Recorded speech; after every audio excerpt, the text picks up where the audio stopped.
Hey, yo, yo, yo, and away we go. Welcome everyone to the Mike the Ref Twitch stream AEW Sidecast edition. We're getting fired up. We're in Montreal tonight. This is gonna be a lot of fun, and they have absolutely jam-packed tonight's card. So this is gonna be a fun one to watch for all of us here. I hope everybody's having a great day here. I'm gonna be honest. I didn't do a whole lot today. I thought I was gonna be creating a new overlay here, but I might just hold off on that for the moment here. I got a couple projects I'm working on right now. One of them I'm going to announce next week. It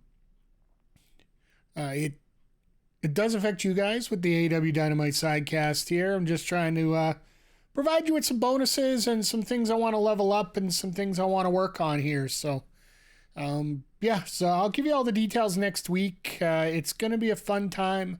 And once you guys participate enough, that should be a little bit of a hint. I'll give you something that you guys have been asking for quite a bit here. I've seen a lot of people been asking for this kind of stuff from me here. So I'll acquiesce if we can get the numbers the way we need to here. So, but as cryptic as that was, hello everybody, and yeah, it's going to be a jam-packed show tonight. Like the main event tonight, Adam Copeland versus Christian Cage for the TNT Championship. I'll be honest, I don't think the title's changing tonight. Oui, Mikey. How you doing, Mr. Zodiac? I hope you're doing well today. Hope everything's going well. Yeah, I got to remember to get my application in for... I listened to The Flight this week, and you were asking, you said on Patreon we put in suggestions. I got to remember to put mine in here because I got one based on your show from last week that I really did enjoy. If you guys haven't checked out the Retro Hangover podcast, please do. Guy's just having a lot of fun talking about retro video games. And he's not paying me for that plug. That's by me. Whoa! But I'm better than you. And you know it! 38 months. What the hell, Andre? What are the hotcakes? Well, they're usually on the side. They're full of syrup. A lot of jam on them. Butter and jam and syrup is usually where the hotcakes come in, sir.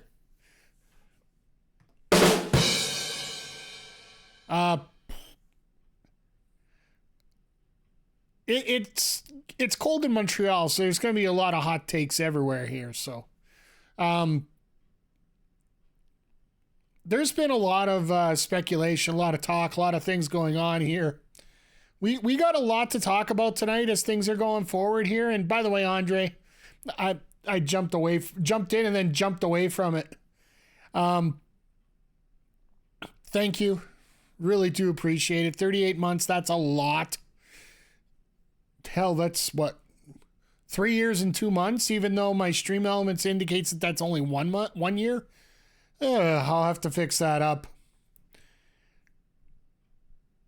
Only here for 2. Oh, you're at work right now. Okay, so big announcement is next week we're going to make my first of changes for 2023 are going to be coming up. So make sure you're here for next week. I'll give you details on that. We are here tomorrow for the Video Game Awards. So we'll have a little bit of talk about what's going on all over there and that.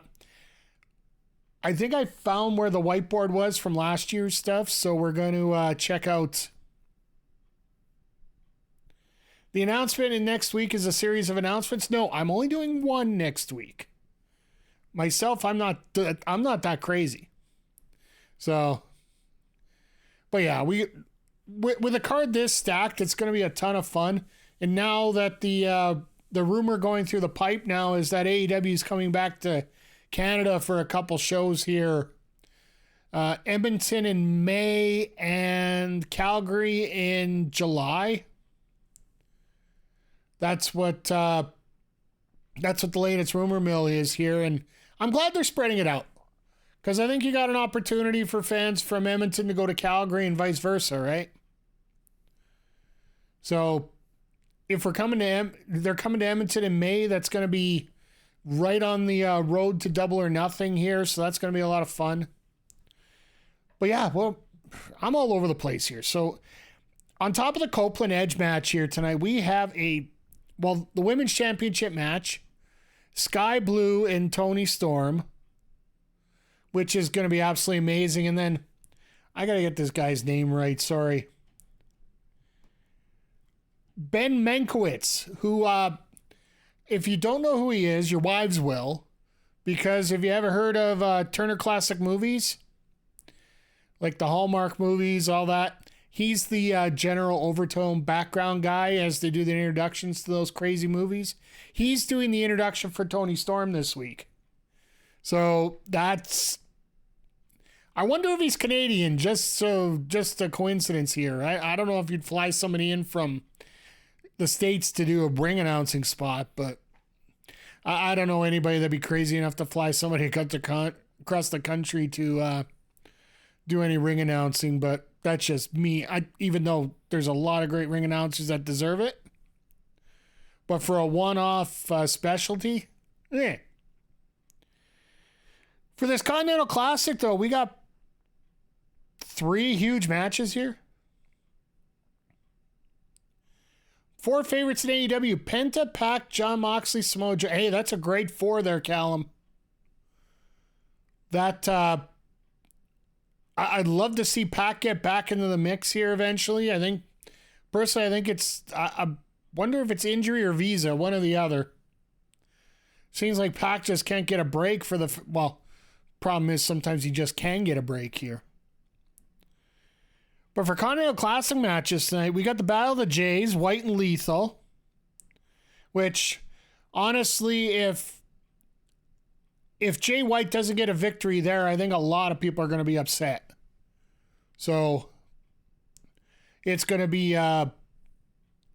It should be a very entertaining match because Jay's starting to show that he can work without Jeff Jarrett.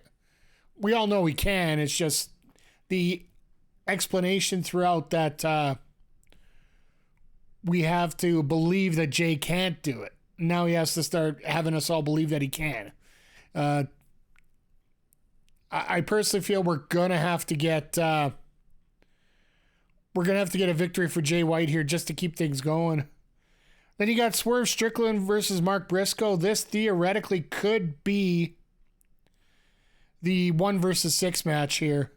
God, I love Mark Briscoe, but I don't think he's going to win anything here in this tournament. I wholeheartedly feel that he probably will go either 0-5 or 0-5 or 1-4. Same thing with Lethal.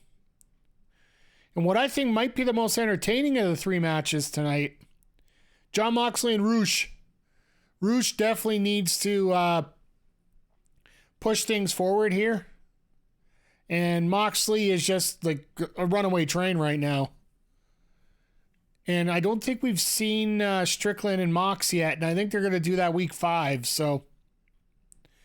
And then as well, we're going to get MJF and Samoa Joe versus the Devil's Demons, I think is the best way to put it. I don't know which way you're going to put it here, but who do you think is going to move on in the AEW tournament? We were talking about this here a couple weeks ago, and it really is all over the place. And the fact that you got so many potential matchups here. I've always been a fan of great wrestling. Like, I just want to see some good matches in the semis and the finals here as they go. I think we are lining up for a Swerve Moxley semifinal on the one side, and then we're probably looking at Brody. Could it be a Brody King, Eddie Kingston if Eddie gets his head out of his you-know-what?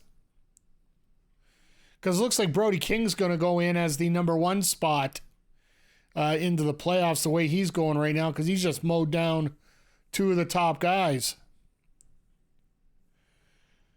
And Kingston, I got a feeling they're going to have some kind of redemption arc for him here as we go along. Who do I think is going to win? I got no clue. It could be literally all over the place here when it comes to when it comes to this Continental Classic here. It's going to have to be somebody who's willing to work with New Japan. It's why I don't think Jay White had much of a chance in this tournament to begin with. Because there's always been a bit of argument about how the relationship is in AEW or with Jay White and NJPW.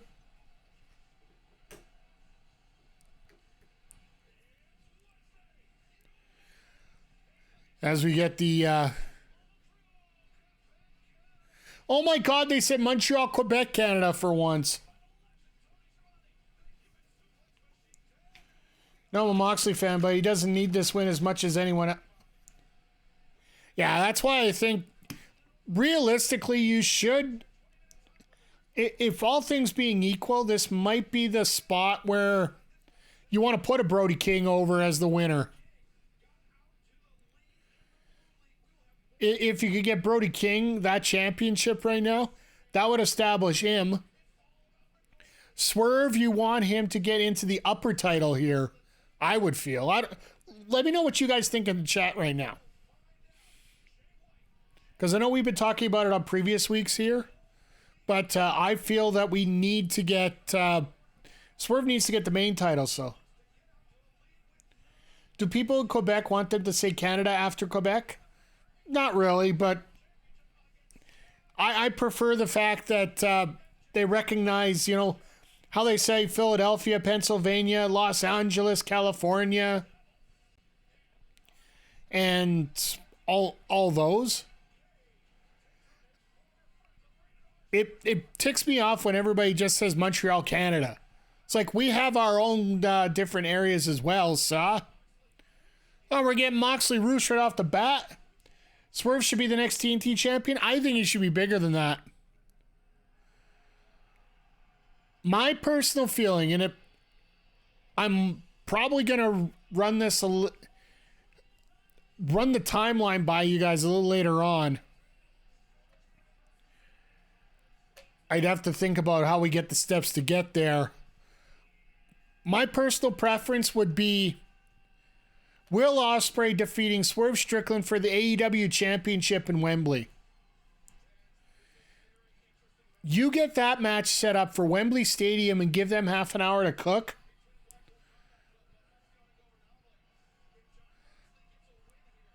Like, we're all...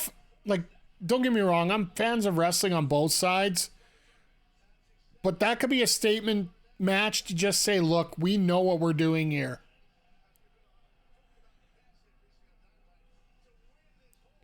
We're subversively preparing Canada for its annexation through the media. AEW just set us back years. Years! You are not getting Canada. Granted, I'm living in the province that wants to move to the States, but I digress at that point. Sorry, excuse me. I wonder if they're going to announce on the broadcast that the two Alberta sites that are going to be getting it later, well, in the middle of next year. I was talking about off the top of the show here. They have oil, we'll take them.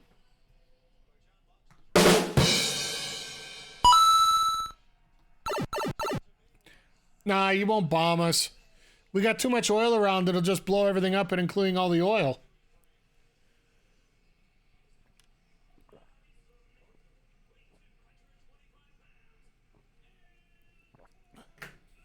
It's going to be interesting here to see how many people actually come out. Well, here's a moderately spicy take I want to quell right now. And I just brought it up here. You got the Hardys who Jeff's actually made a public post stating that he really is upset about his goal and like what he's doing in AEW. A show like tonight is the exact reason why he doesn't get any more of a push than he has before. Because unfortunately, Mr. Hardy cannot make it into Canada. The amount of work that WWE had to do to get Jey Uso across the border last September for for a SmackDown show, they actually had to get personal permission from the Canadian government to have him come over. Jeff Hardy's lucky to even have a job. Absolutely.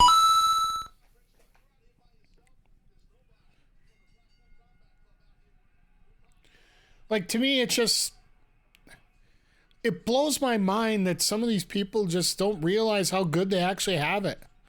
And that's, like I said, when we hang out here on a Wednesday night together, I feel the same way. It's just, I'm so grateful to have all you guys here to hang out with.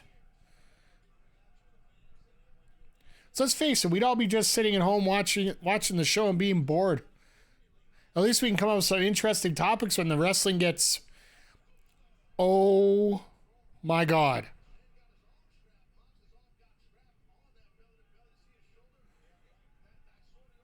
Rouge fucked Moxley up already. Pardon my French.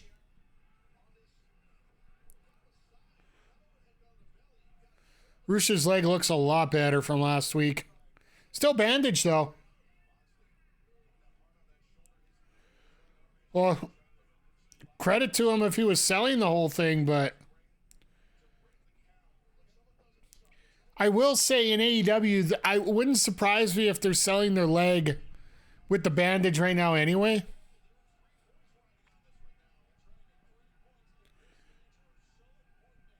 I want to see a couple draws tonight, just for the hell of it. Why is there an I Love Ollie Davis sign in the crowd?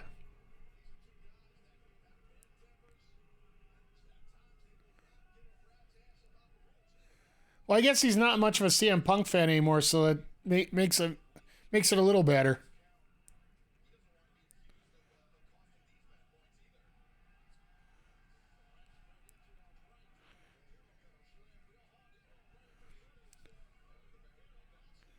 So yeah, it's funny. I tried to think of another venue where these guys could run that would have a decent... Like, they're showing the crowd here right now, but they're literally showing one side of the crowd. Because I heard this is another attendance nightmare here tonight. I know last night was. If you didn't know, this is AEW. You honestly think they're going to do a double count out? They could leave the building, come back in 10 minutes, and they're still going to allow it. Just the 20-minute time limit's going to be the only thing that they're... Ooh. That's like doing that to CM Punk there. Put a beer in Moxley's face. The only difference is, well, actually be more like putting one in Jeff Hardy's face.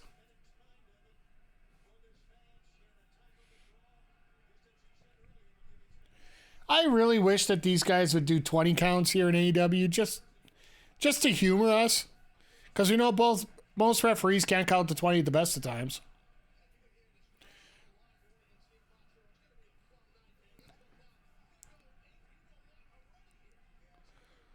And I will say that I do crap on Montreal fans quite a bit, but from what I've heard from some of the people at the show during the setup to the show, I'm very proud of a lot of them in there. Because there were some people trying to go with the woos. And anytime anybody started a woo chant, a lot of people just started screaming at them. So...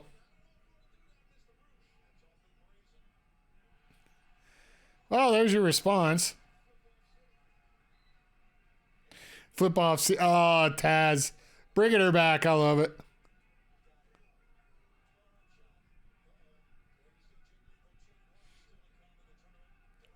There you go. Now you got the timing down. Let's go.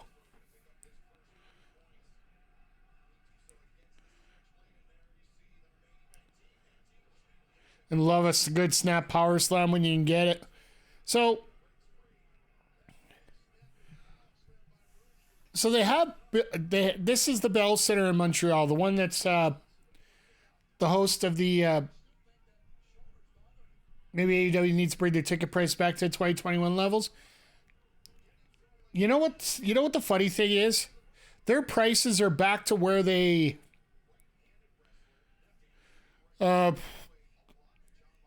their prices right now, day of show, are back to that. Like, I'll tell you, like, there's a rumor that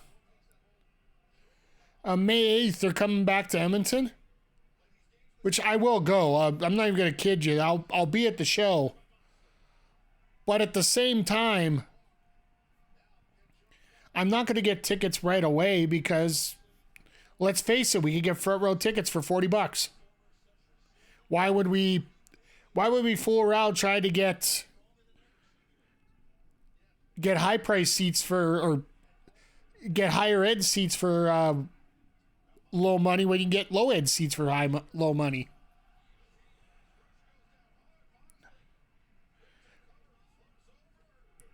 Like, to me, that's the biggest problem that they have right now when it comes to pricing.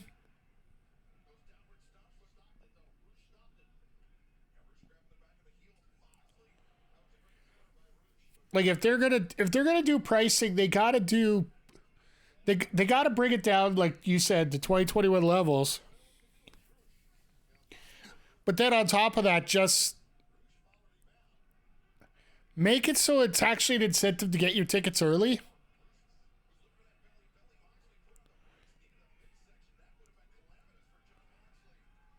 One thing I do find funny though, both the Calgary and the Edmonton shows are just rumored to be Dynamites,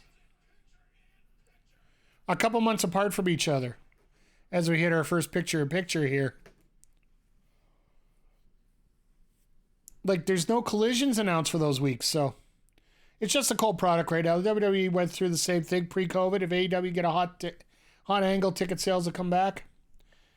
Don't think they're in a TNA situation yet where they drove fans away from. Oh, absolutely not. No, they'll get them back. It's just right now they're doing these oversized buildings and they're charging oversized prices. By the way, Crowder, good to see you here tonight. Good to see everybody here tonight. As we are checking out AEW from Montreal. But yeah, like I was saying, Collision has already been taped.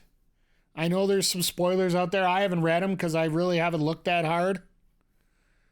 The reason for the taping essentially is the Canadians have a game tomorrow, so they get preference for the ice. So either they could have taped both Dynamite and Collision. Like, they could have done Dynamite yesterday, Collision today, and then there would have been spoilers for both days. Or they could just move Collision to Tuesday, have that show spoiled, and then bring Dynamite on Wednesday here still live. Realistically, right now, both shows don't have anything that's intertwining, and it actually works out great. With the fact that they got the Continental Classic, it sort of brand splits everybody a little bit here, right? I wonder if it's Jeff Jarrett or Tony Khan who's insisted on booking these huge venues. Excuse me, sorry about that, chat. I do know, and this is from my previous experience booking with sports leagues and such.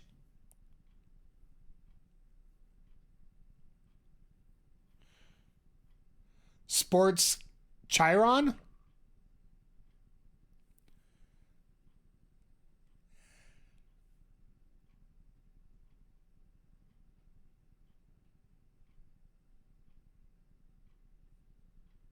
Sorry, you lost me there on Chiron. I'm like, what the heck is that? Oh, the ticker. Oh, yeah. Well, I'll let that scoreboard go, whatever. Lots of games going. Oh, I see it. It's an app. I let it run. It doesn't reset on my own. It's a glitch on their end. Plus, there's like 3,000 ball games tonight, so.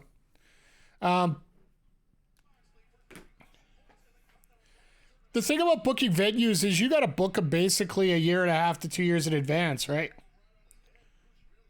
Yes, pray Saturn. I want to make sure that I get a sound clip of that to add to the soundboard here going into next year. I'm already thinking about stuff for next year here. And once again, we'll have our first big thing going into next year. I'll be announcing next week. Hey, Jared, good to see you here again. Once again, it was an absolute pleasure hanging out with you last night, getting my butt whooped at Killer Instinct. We definitely are going to have to get into some ranked matches here and see if we can level up a little bit to even the score a little bit with Jaren here. Because you got to get yourself a little bit better before you do there. But Roosh is doing a hell of a job selling everything here right now. But yeah, just quickly, next Wednesday we're going to have our first special thing for 2024 starting next Wednesday, which ironically enough is the first day of I don't know how you would call it. You don't want to call it Subsember, I believe is a better way to put it.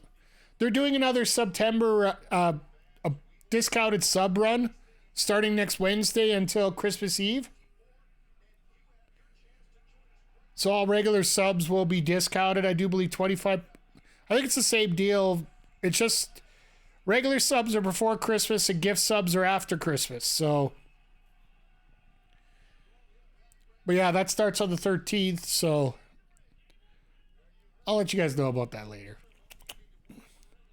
Always finding ways to spend your money. By the way, our merch store has some new stuff in it, by the way. So feel free to check it out, and subs get a discount. So,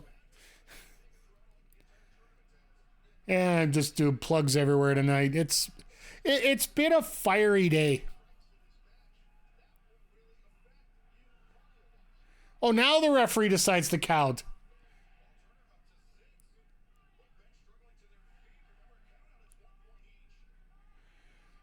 Double count out. Double count out.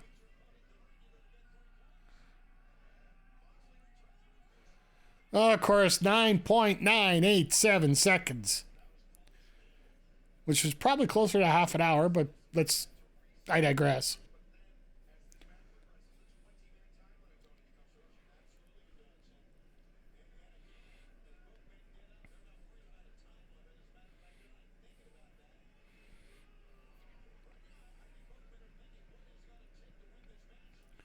I do appreciate the fact that a lot of people don't realize that they do book the matches here sort of as, in a way, a bit of sort of like a UFC event. They're getting our fire up spot here. Because they'll never book, like, technically,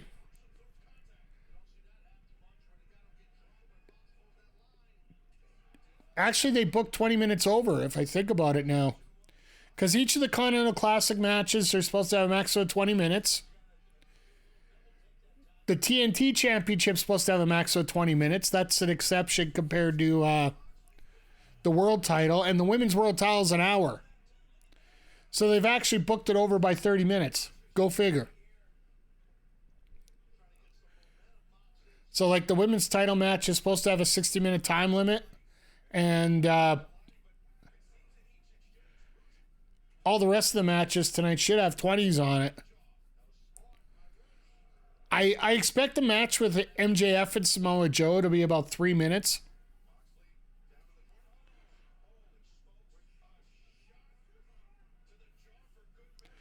And Moxley's just like, God, hit me. Jesus.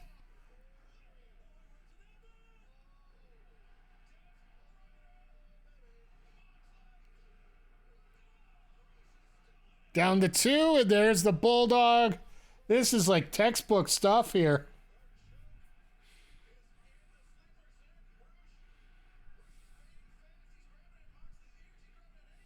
He's trying to grab the eyes, and he ended up biting him.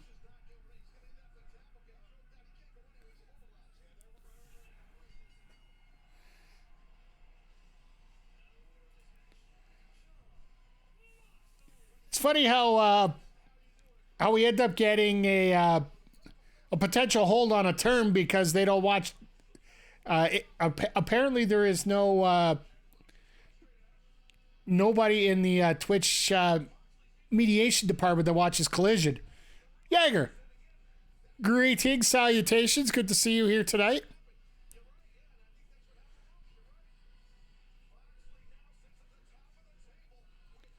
Roosh got knocked out and didn't even know it.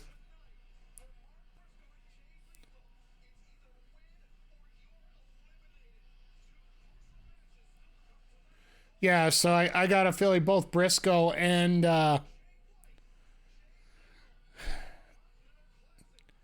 Lethal's going to be going out tonight. I gotta say Jay White's got to win this one.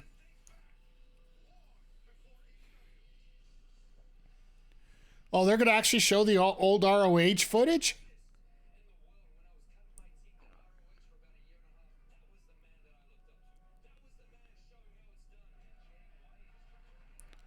Wow, we're getting some classic footage here.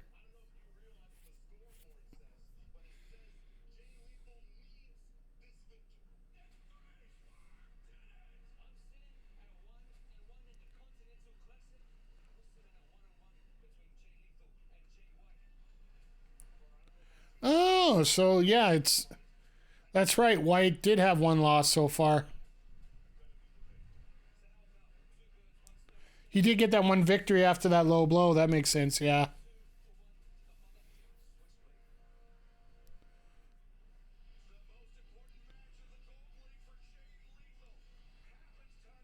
Yeah, Lethal's got an important one, and Mark Briscoe's got to win tonight. Like I said, they're probably 5-6 either way. I can't see them dropping Jay White down to the 5-6 spot. I find it so funny that we rarely ever see the TNT title on Dynamite anymore. And who's winning the A1 right now? Moxley's in the lead right now on the one side.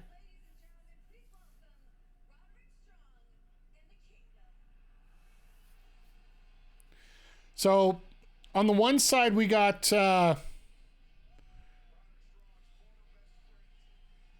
we got Moxley in the lead. Swerve Strickland's in second.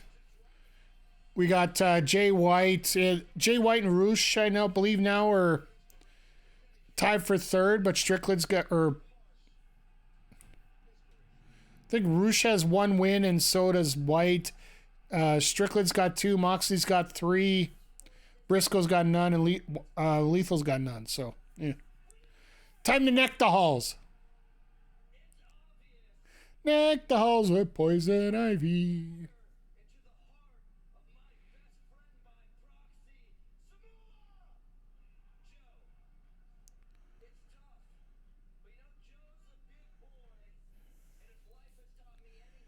Best friend by proxy.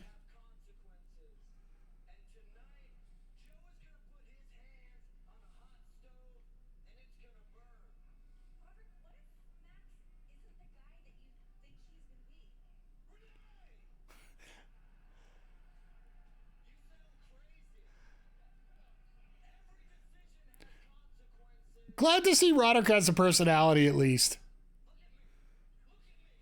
And the sad part is, my work glasses look just like his. I just don't grow a mustache like him. Or up here either, but looks like he's getting closer to me every day. Ugh, dirty. I just don't like wearing scratch clock. Needed to do.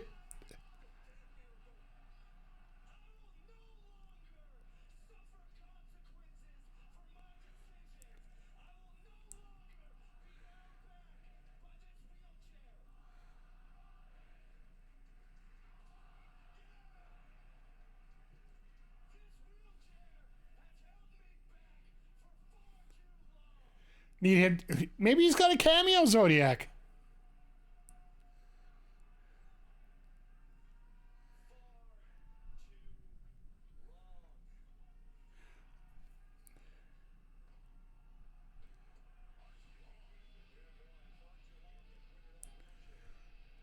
So, wait a second. Is he breaking that wheelchair because he knows he's in Canada and we got free healthcare so he can pick up a wheelchair without an issue up here? Could that be it?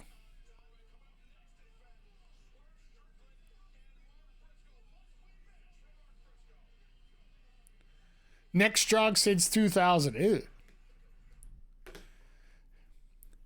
So they are trying to get you to pick up the TSM Plus package here on every commercial possible. I'm still not. Until he gets mad.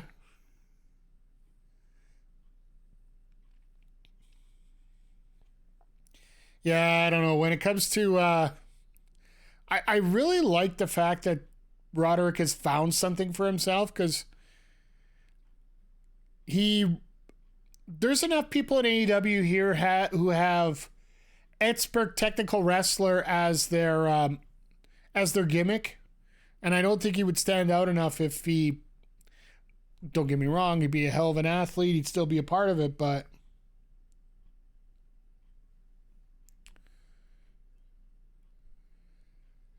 But I just don't feel that. I don't feel that gimmick lasts a whole lot. Because then if you have one bad match, you're done. So realistically, it is great to see that. It's great to see that Roderick Strong's starting to really form something decent out here on the big two. I never got a chance to watch him a whole lot in the original ROH. And I'm sure that, having guys like Shane Hagedorn around, I do believe that's who he was working with. And of course, working with the Bullet Club and, with Adam Cole at those times and whatnot as well. Probably helped him out, but.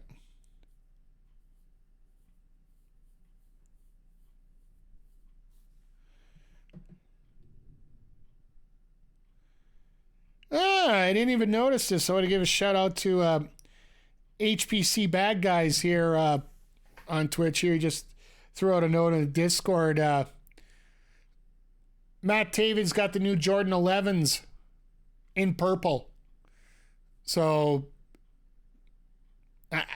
typically I am a Nike guy when it comes to shoes. That's just my tribute to Rachel Elrig. Ever since I met her, I've always had my base running shoes have always been Nikes. Granted, they're $40 Nikes, but they're Nikes nonetheless. But I've never been a real shoey guy.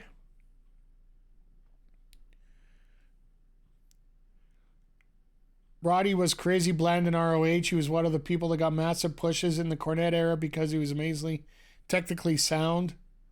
Showed some personality in PWG. Everybody's going to have a little bit of personality in PWG because, you had to.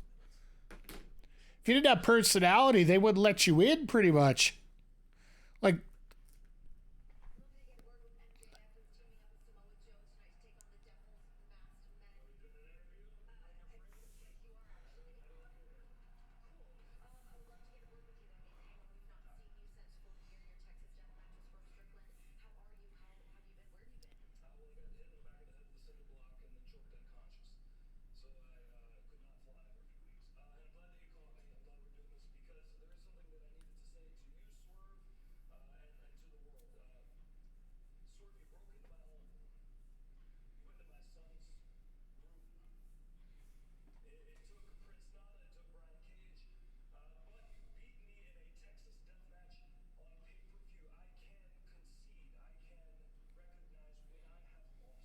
okay.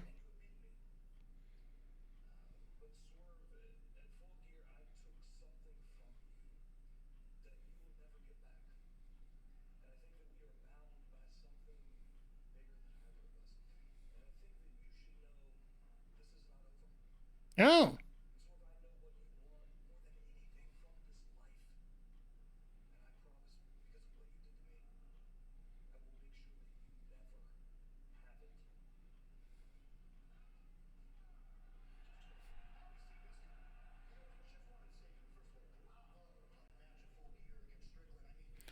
MJF just gotta love hearing all these extra. Okay, you're gonna take care of that idiot.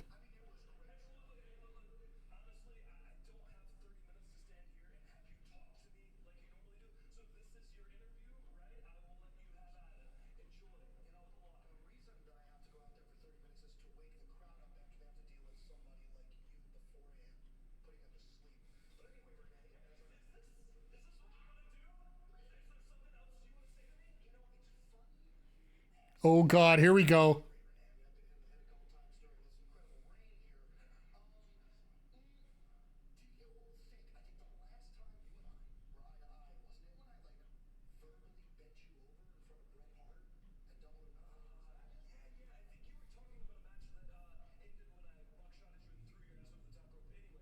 Oh, yes. There we go.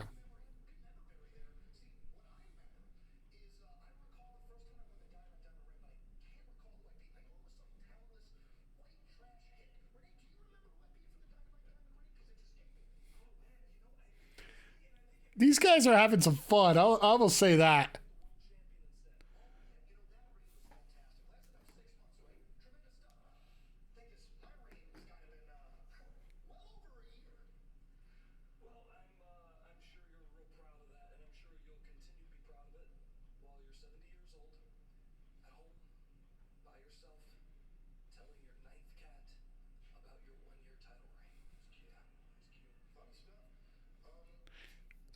I think we've all seen her girlfriend online.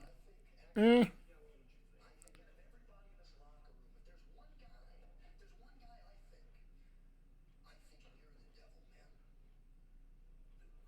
Whoa.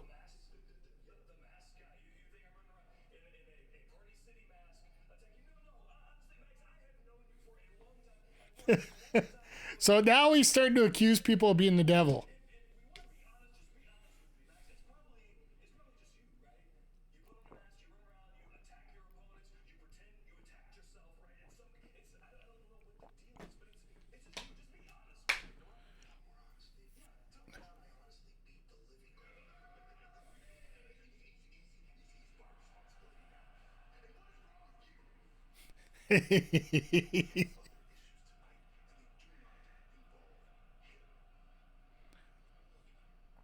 I love how this goes, and I love the pop that Joe gets the instant that he shows up on screen.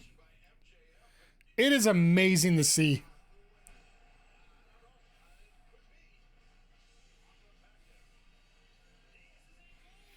All right, Mark, time to sink or swim right now.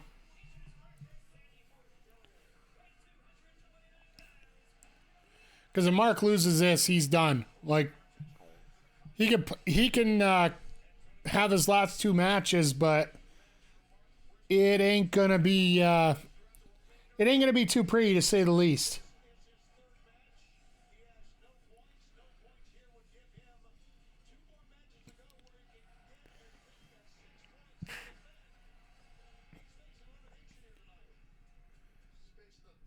I love the fact that some people actually do math finally.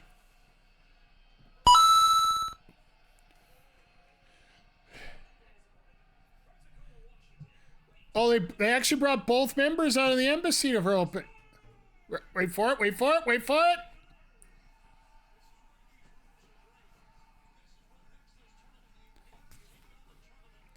Gotta get it in. Gotta get it in every day, every time, you know. All right, they're left. I'm left. I'm good.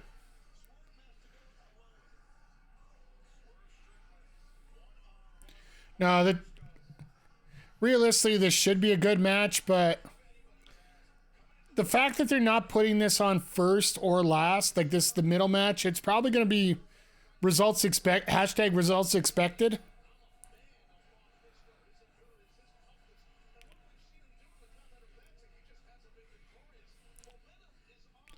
I love the Prince Nana sign there.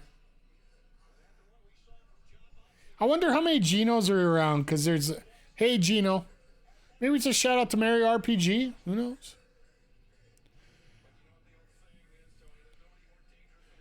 Which, by the way, if you're interested in seeing some video on that, that is today's video on the gaming YouTube channel for us here. Quest for Jewels playing Super Mario RPG Remake. Like I said, I'm full of cheap plugs tonight. Like, don't get me wrong, this is going to be a hell of a competitive match. Maybe you guys have some other idea. Do you think that they're actually going to give Briscoe a chance to win this?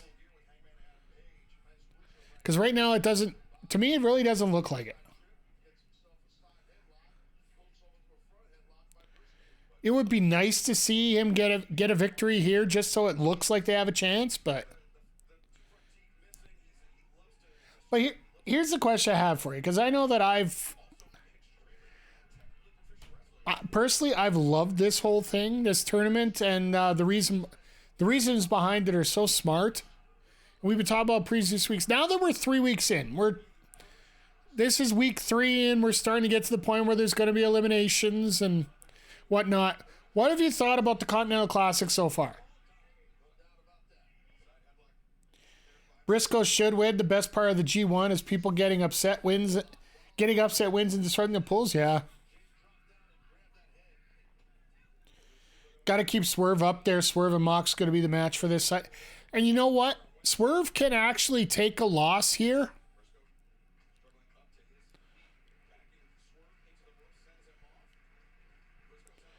Because he does have that win over Jay White, so he does have the tiebreaker between the two. Yes, I'm actually one of these guys that deals with these tournament brackets all the time. Like, the only reason you get Toru Yano to win is in G1 tournaments to get wins over Moxley Tanahashi. Shouldn't, but do. That's the fun part. But what do you guys think of the tournament so far? Has it been... We're probably going to have to see the entire tournament to determine, like, the overall feeling of it. But as far as I'm concerned, this is a great idea.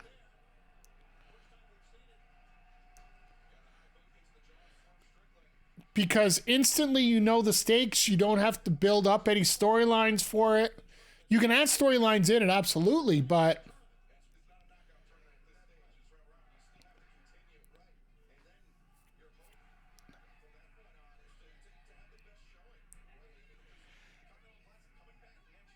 You can have, like, even if you look at the scoreboard and you see that Briscoe's out of it, and you see him giving everything he's got, and he ends up beating one of the other two competitors that he's got left.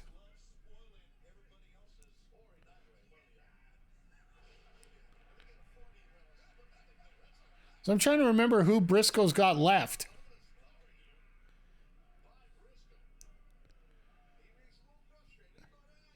I enjoy it. I thought we'd see more countouts, DQs, time limits just to mix things up. And I really like the push Brody's got. That's the thing I'm really enjoying right now. I haven't watched it live because, you know, add-on service. But I would, I definitely feel like a guy like Brody King getting that push right now is absolutely going to be great. Even if he loses in the blue final. It shows so much about somebody who's actually turned into a beast. It's cool, but I do wish MJF was in there. One of the things that New Japan does to get short-term storylines is having someone pin the champion in a tournament and get a title shot afterward because he has a win on the champ. That actually makes a lot of sense too.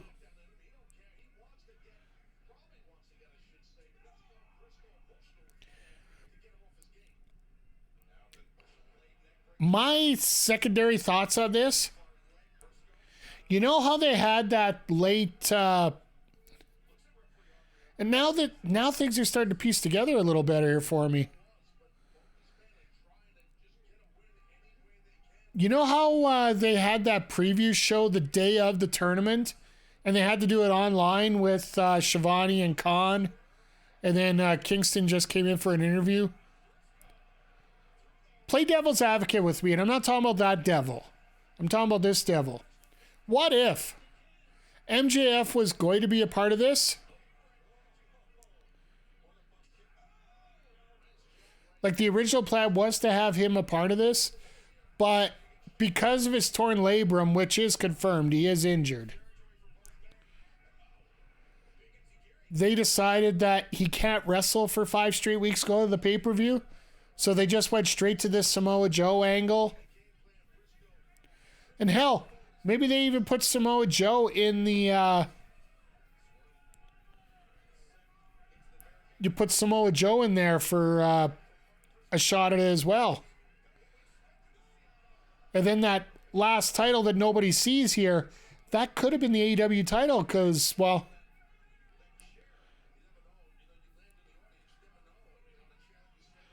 if that was the case, maybe they should have stopped wrestling twice on shows.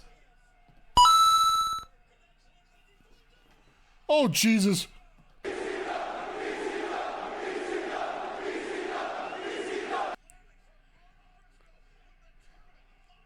I know a lot of people will say they told you so, but as far as I'm concerned, that's under the category of Captain Hindsight. Like, I think we all had a thought that wrestling twice a night might be a little bit much, but knowing what people did on the indies, they used to do it all the time. But, yeah, when it's...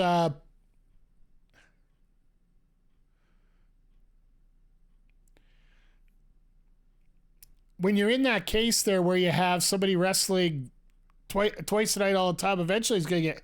The thing is, they got to learn, when you break a table, you need to pivot from that spot. Don't throw a diving elbow onto a concrete floor.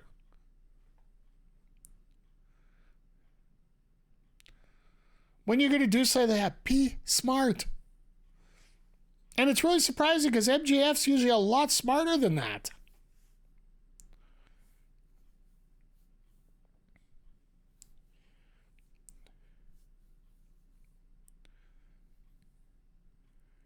So timing-wise, this actually makes a lot of sense about what's going up here because they're probably going to do the tag match at the start of hour 2. I got a feeling that tag match is going to go really quick. Just wanted to shoot hurt himself to get some time off. Just, sink away there. But yeah, personally, I feel that actually makes a lot of sense, actually. But storyline-wise, MJF does a lot more on the mic than he does in the ring when it comes to stuff like that. So don't get me wrong, great Southern-style wrestler. And many people talk about if he would walk to WWE in 2024, which I fully believe that he's signed a contract through 2027. He could walk in there real quick, and I don't think there'd be much change for him to get his style over.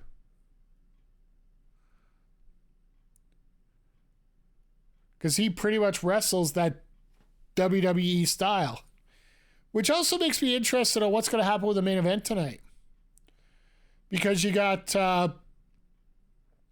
Christian Cage and Adam Copeland who are going to be having a one-on-one match. This might be the first time we're going to get I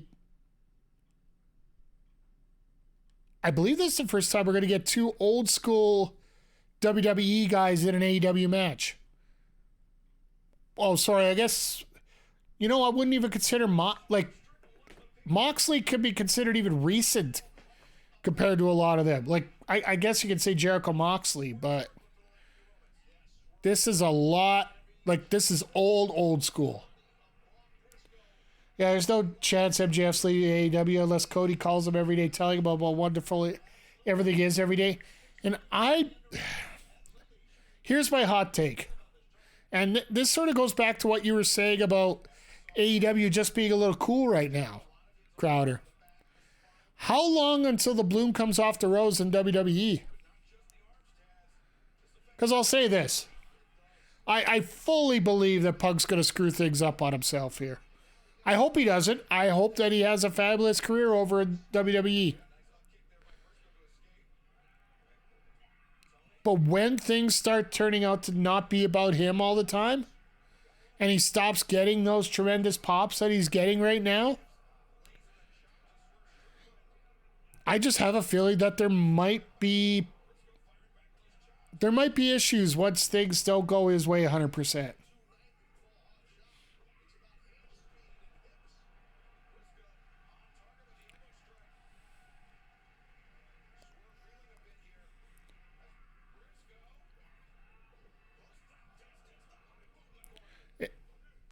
it's like every signing that they do from AEW to WWE is going to have issues here. Like, look what happened with Jade Cargill.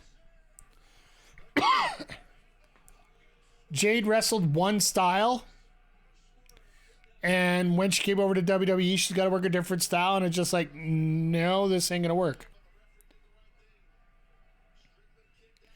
I don't know. Everybody seems to love Triple H as a booker, and I've loved him quite a long time now, going back to his NXT days. Yeah, like I said, overall he's done some good jobs, but not as much as everybody says they're happy. How many are really happy?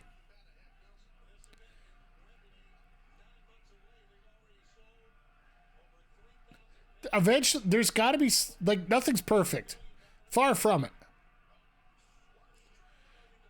And here's the other part. What happens when the Bloodline story finally goes away completely? Judgment Day goes away completely. Which realistically, Bloodline's on its last legs right now. Close. This might be that draw we were talking about. Because that both guys absolutely hate the result. Then we will enter the area of Von Wagner. Long may he reign. Well, it depends. With this new contract coming up for Monday Night Raw, do they move to Tuesday? Because then come Tuesday, things could get really crazy.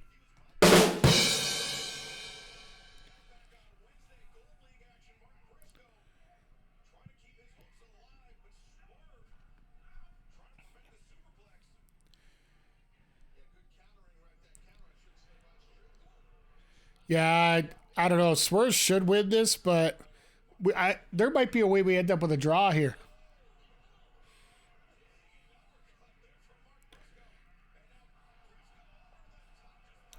Because we got to be getting somewhat close to it here.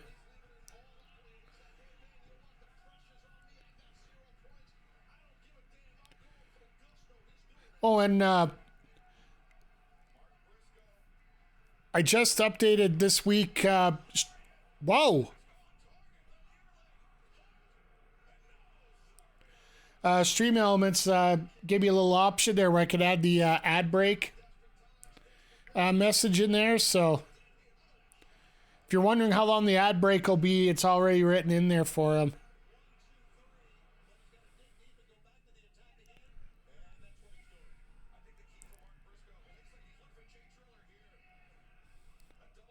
First time he's gone for the J Driller in the tournament.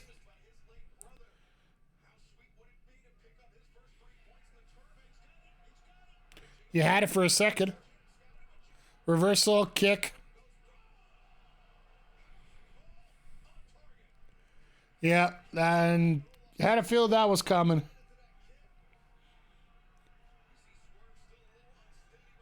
This ad break was only a 1 10-second ad. I'm glad. Whoa! Oh, that was 3. That was 3. You fucked up. You fucked up.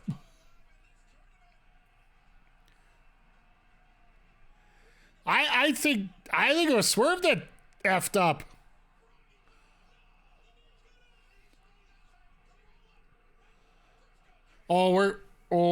That was, oh my. He kicked out at like 3.1. Aubrey did her job right. She counted the way she was supposed to. But it looked like a 3.1 count. A little more obvious that I realize you're not watching the show here, Crowder. Sorry, I should give a little bit more description at that point. And this crowd is really into it right after that. That is the fun part about this.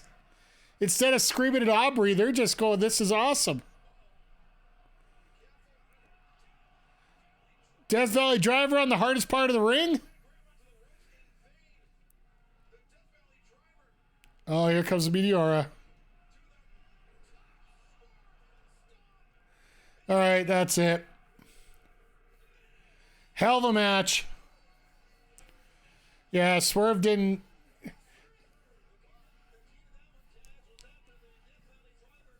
Aubrey no sold everything, and so did Jay, so it actually worked out decently. Freaking kid guy's getting a selfie while Briscoe's getting murdered out there. Okay, so White and Rouge both have one win.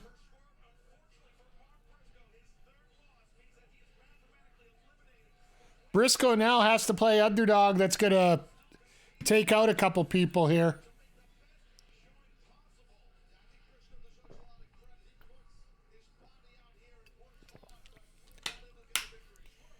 Briscoe's got to take on Lethal, and he has to take on Jay White, I do believe.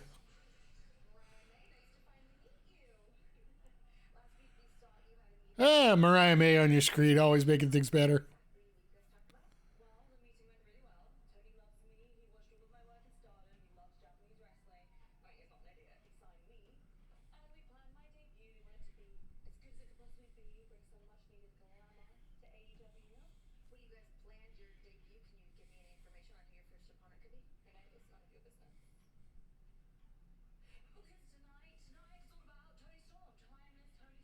Okay. Jay White is the only match where Briscoe can play spoiler. Him and Lethal just be for seeding. Yeah, that'll be the last week match, I think.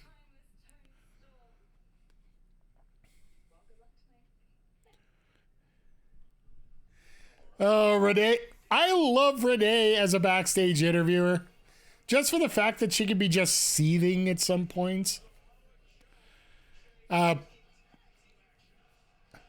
Basically, Mariah May was a little condescending to Renee on a couple questions. I'm actually surprised that Joe's coming out first for this tag match. I would think you'd bring out the champ first because Joe's got to be protection.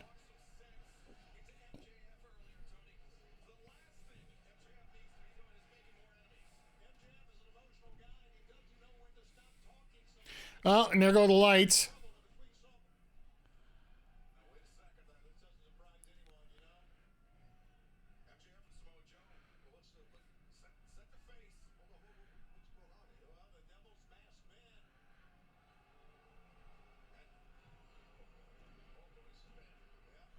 And Joe's by himself out here with all these masked men.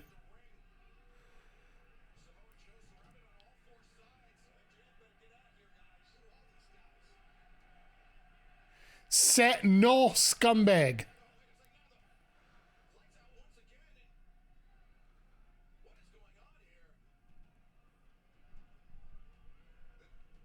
What in the hell?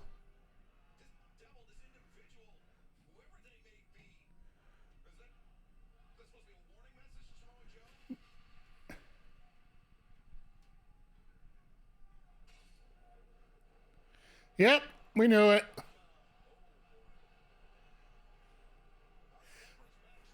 Did I not call this 30 seconds earlier? MJF is laid out in the parking lot with a broken beer bottle. Oh, layers, layers, layers. Oh, here we go. Laid out from a broken beer bottle. There's beer bottle shavings all around. So, yeah, that goes back to the Hangman interview just a few minutes earlier. Now, Joe's going to go after Hangman, and Hangman's going to have nothing to do with it, and it's going to be somebody else.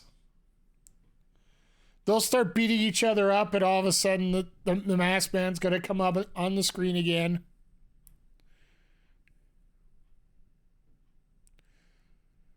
Like I said, this segment was only going to take 2 to 3 minutes tops. Because, well, frankly, timing-wise, we got... I'm assuming they're going to give Copeland and Christian probably half an hour. Masked Man, very good point. Like I said, I would still love for it to be Britt Baker and have Adam Cole and have no clue it was her. To me, that would be like the ultimate in swerves for people. See, having Britt Baker be the masked devil, not that bad. Being a masked devil while Adam Cole not knowing about it, that would be golden. And I know Adam Cole's not there because he was on stream till about 4:30 today. And unfortunately, he interacts with his crowd, so he doesn't have the opportunity to fool around like that. So I still think that the Edge versus Cringe is going to be more of an angle than anything to do with the actual match on pay-per-view. I would like to see it on pay-per-view, but I think the fact, if it was anywhere else but Montreal, could they? And this is where El Cheesy to the 6,000th degree. Do we get the AEW screw job tonight? Like where somebody rings the bell on Copeland when he's in the sharpshooter or something? Could you see AEW just try to pull that garbage? And watch this, it happens. But I agree with you. I'd love to see it on a pay-per-view, but here's the thing. You want to do it on World's End in Long Island? I still feel that it's great to do it here in the... please, no more. I wholeheartedly agree with you. I don't want any more Montreal angles, but...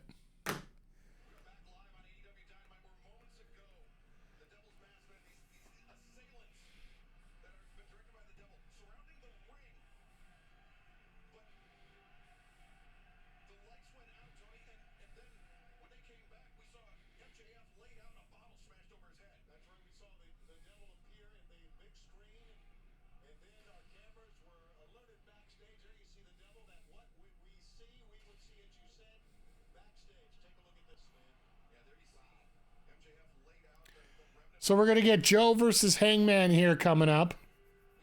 Not tonight, but probably next week.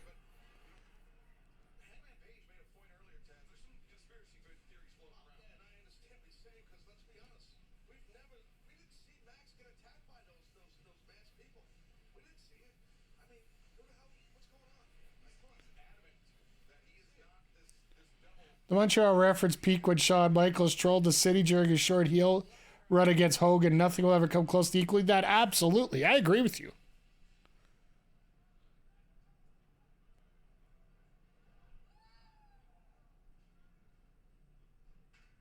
Oh, Moxley.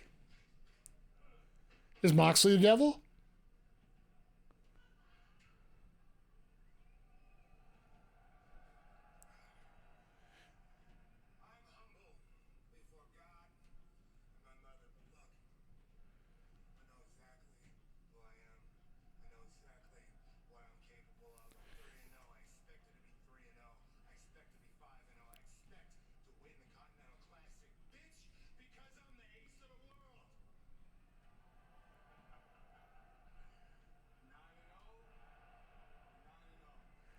Nine and 0.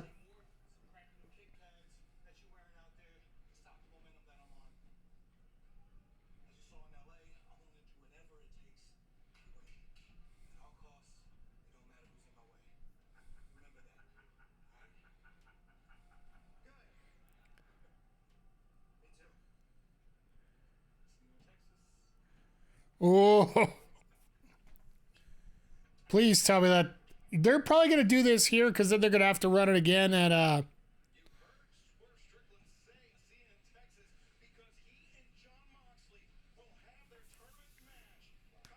Thoughts on the Soto trade? Did he actually get traded to the Yankees?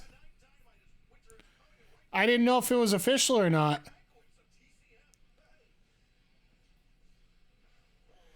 Why does Moxley's shirt say Roman and oh. Oh, okay. It's not official. it just means more to me that Otani's going to be probably coming to Toronto. As much as it's weird for me to say.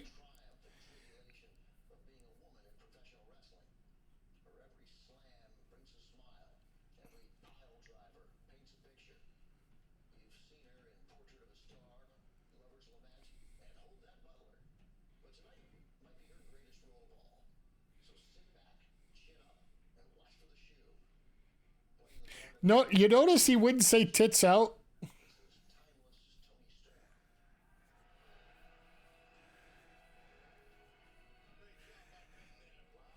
You notice he wouldn't say tits out on the announcement. Because that would be clipped and used. I'm going to be so sad on Monday when Soto is a Yankee, Otani's a Dodger, the Blue Jays, well, where is it here? No, please, no. If all three of those conditions happen, I'll be able to play one of my favorite clips again on a little more frequent basis. That's all. We got one goddamn hit. You can't say goddamn on the air. Don't worry, nobody's listening anyway. Ugh.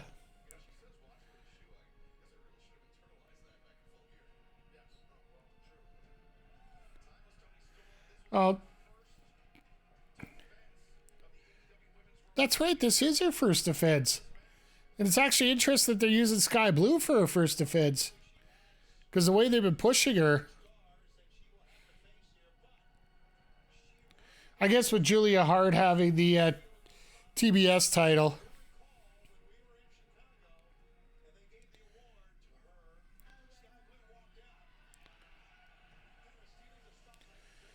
At least it's nice to have the women's match at the top of the hour. Because most people, when they're looking around for stuff to watch, they'll get a chance to see this.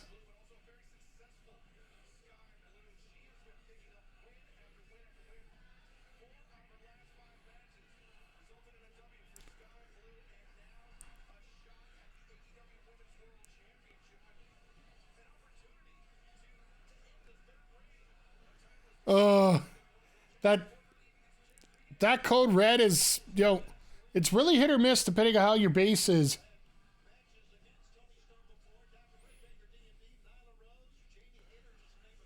Now, I got a feeling if, go back to your baseball comment there, I really feel that they're either going to get Otani or Bellinger.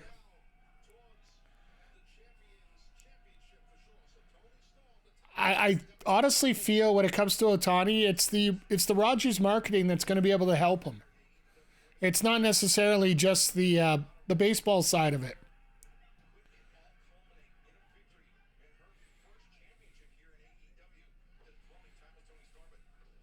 Who's losing gear already?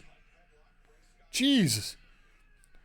You're seeing gear equipment already on the ground?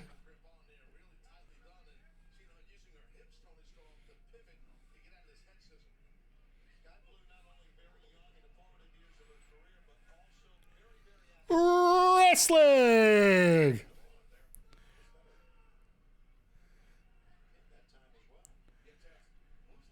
I appreciate the fact that they're getting a good couple minutes here of just straight chain wrestling going on right now.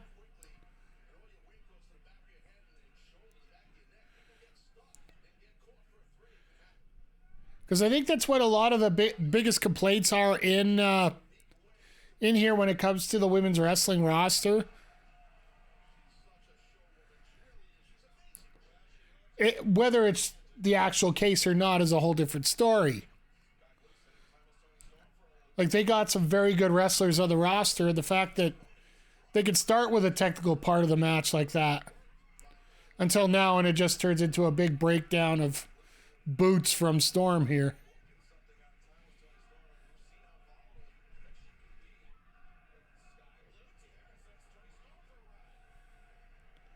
I also think Otani sees the Dodgers a bit of an aging team, while the Blue Jays are far from perfect.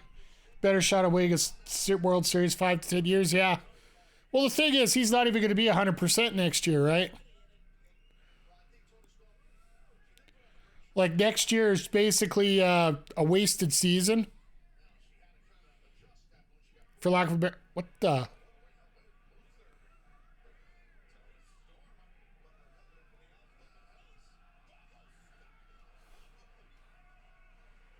Wouldn't that... Luther being used to carry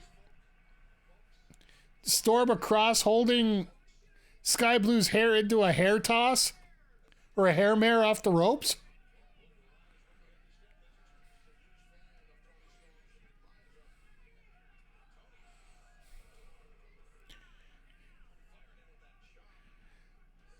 Gotta love the luchador chops, right?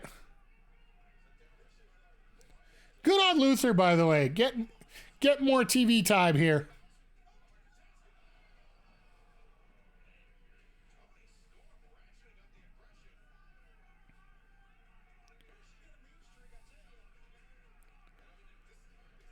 She actually gonna try to do the hip attack on the outside? Yep.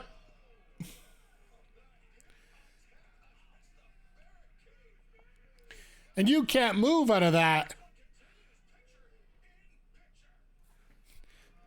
As Tony does snow angels in the ring, even though, well, I don't know if Montreal actually has snow or not. Here in Edmonton, we maybe got a skiff here and there. That's about it. So we get to go into the picture-in-picture, just seeing Skye Blue try to get back into the rig. So.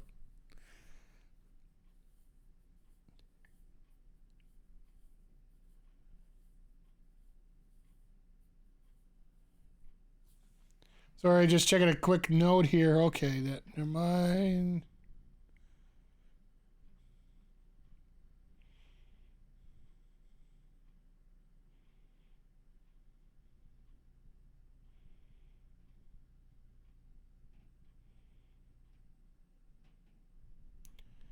Oh, we're good. Sorry about that, chat. Just trying to check a couple things. I got a couple things on the go right now as I'm going through here.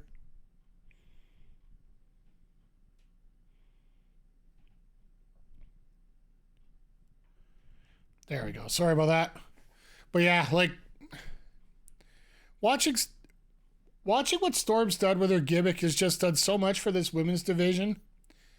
And it's going to be nice to see, like, when you're having these established gimmicks just getting more solid all the time.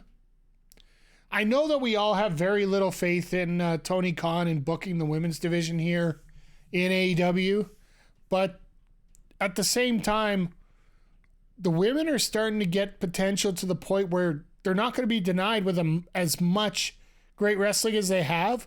And if the ratings are up during their segments, Tony's going to be forced to put more in.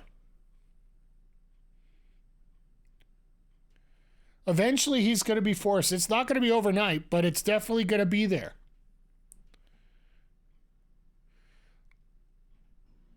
Like the Julia Hart story, the Toni Storm story. I can't wait to see what's going to happen when Jamie Hayter gets back. The Mariah May slow build story with Toni Storm here as well.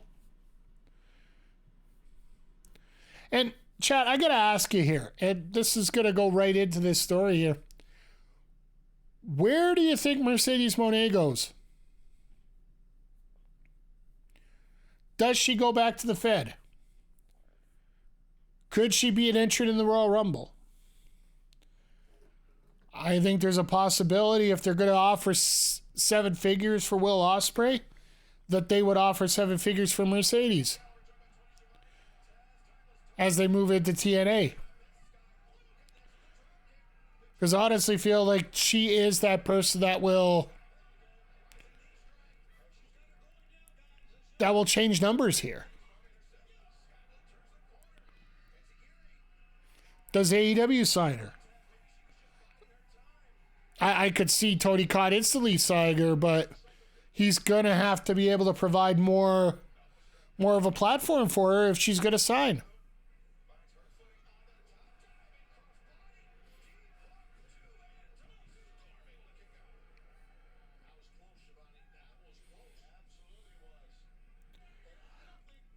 At least at this point, they're giving the women a lot of time here tonight.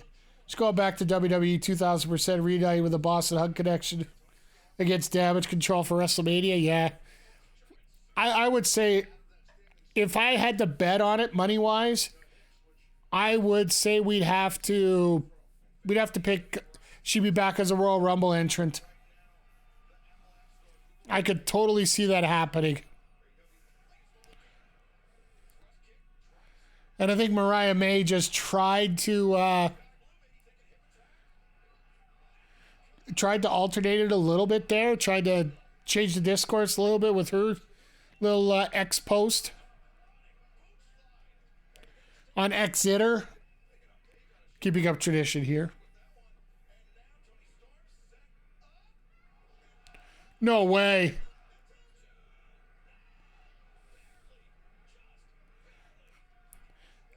That was a 2.9 kick out. Not what Swerve did.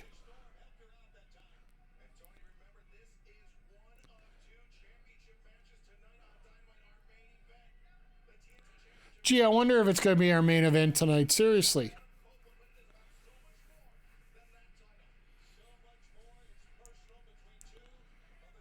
But it's going to be fun to watch here, this main event, either way.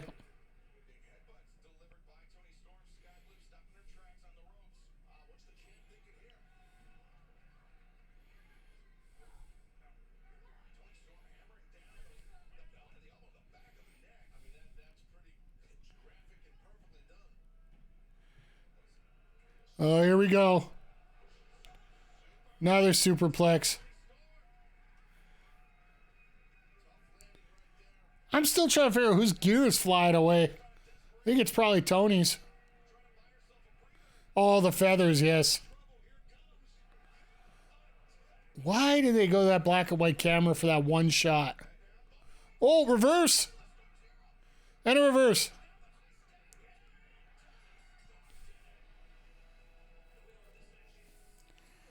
All right.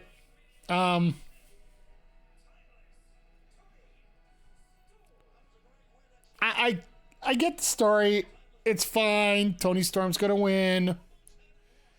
But frickin' have one shoulder pin, please. She basically, Crowder, I know you're all watching. I'll give a quick description here. Sunset flip, and then the reversal flip out of it. Skye Blue's shoulders were on top of Toni Storm's thighs.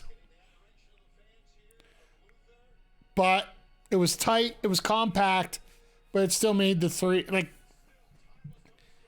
I don't think anybody in the crowd's really going to notice.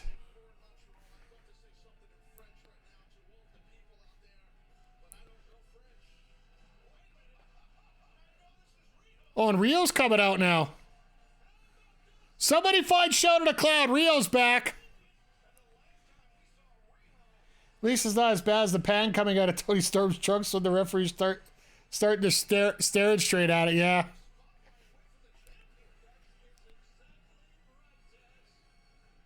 So how are we bringing Rio into this? Let's just randomly show Rio here. I'm not complaining. Somebody different.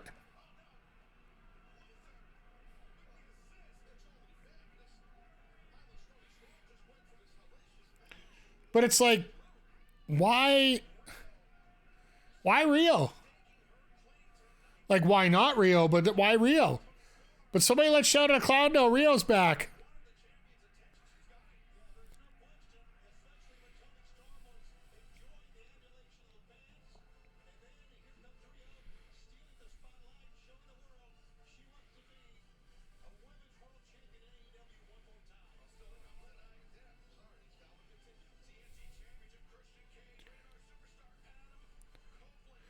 Oh, now they decide to throw the filter on while they're doing everything else. Ugh.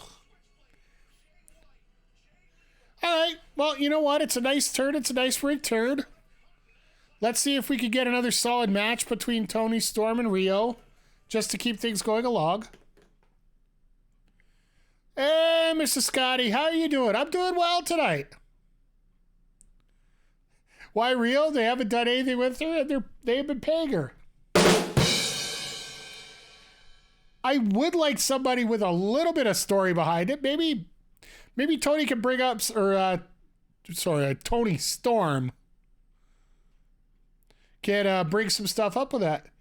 But Skye, I'm doing good here. We're watching a little AEW Dynamite, enjoying life, and having a lot of fun doing it here. So, so far it's been really entertaining, I find. With Moxley winning here, we got Swerve got his win. Found out next week it's going to be Mox versus Swerve, which actually makes perfect sense because they're probably going to have to go at it 2 weeks later in the semifinal. We had MJF laid out because, let's face it, with a torn labrum, they don't want him wrestling right now. And then, Toni Storm just beat Skye Blue in a hell of a match, and Rio showed up.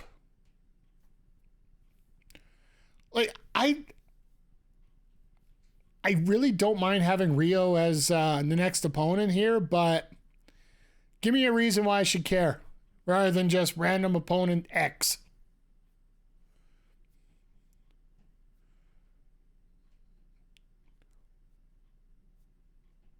Maybe because Rio never got a chance to get her championship back or something, but they're going to have to do something to convince me that there's a reason that she gets this shot. Because there's a lot of women that deserve a shot at Toni Storm here.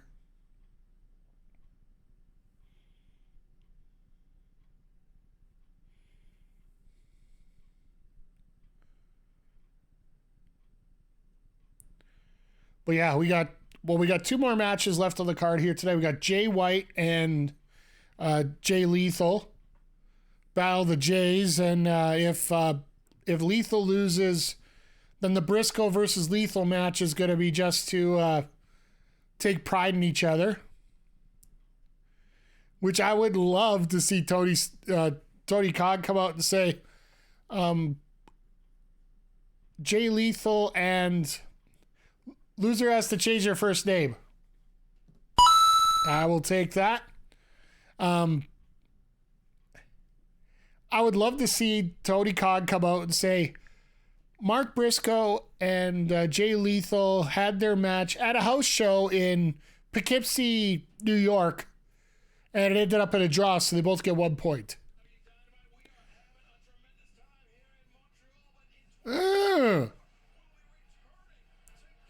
16, 20, 27, 30.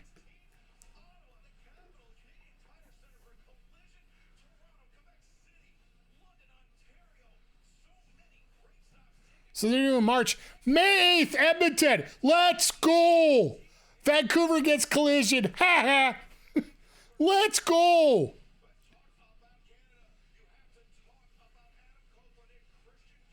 Let's go.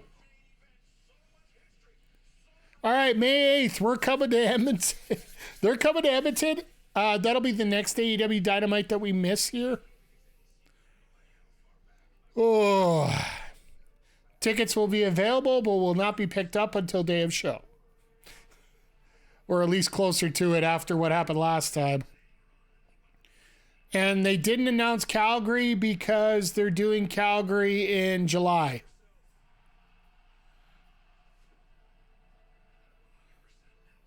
But they are, it looks like they're avoiding Saskabush. So that makes a lot of sense.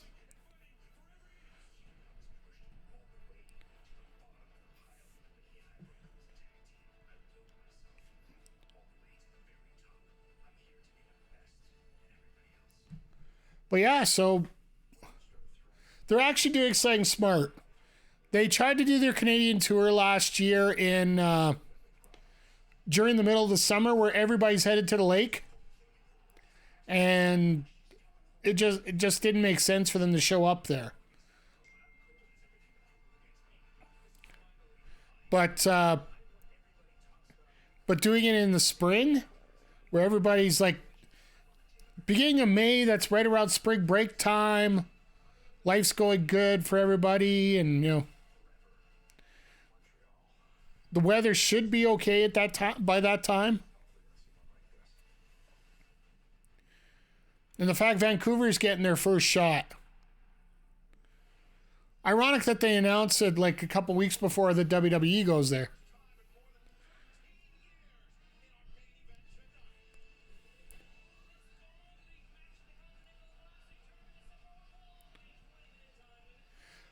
All right, folks, just as Lethal and White come out, I gotta run away. I gotta grab my other phone here for 1 sec.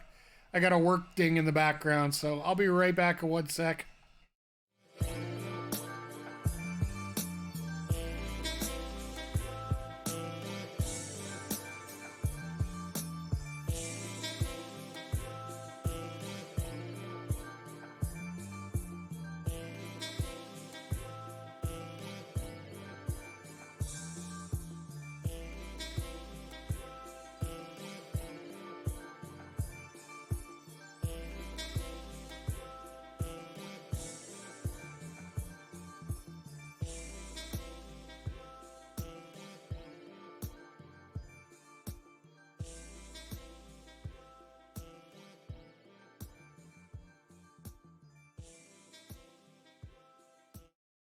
Sorry about that, chat.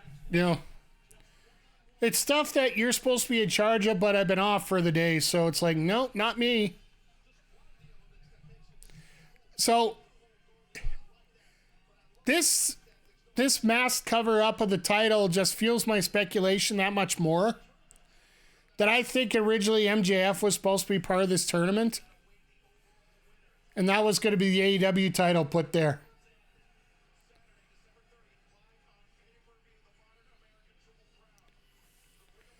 So, and just a reminder to everybody here, we will be here for World's End.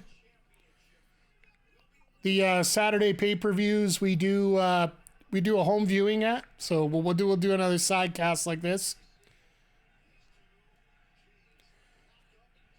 It's gonna be a lot of fun.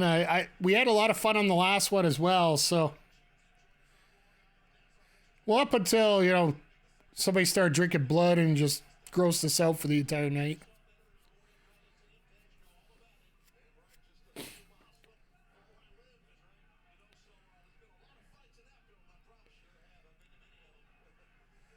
All right, this should be like, there's enough history between these two that this should be and I'm talking about a lot of history here when we got our next match coming up here.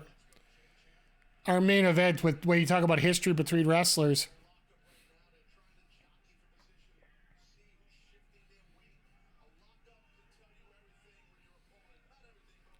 I love how Taz is trying to explain 30 seconds of a lockup here and why nobody gets an advantage out of it.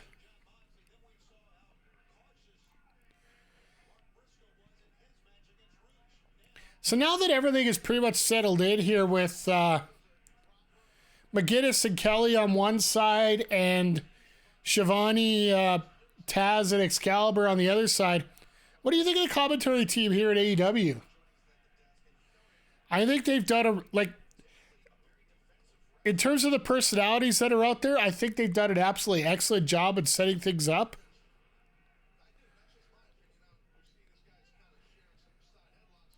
And even the fact if Ribicati takes over for a couple weeks when Kelly's not available, they don't even lose anything on that.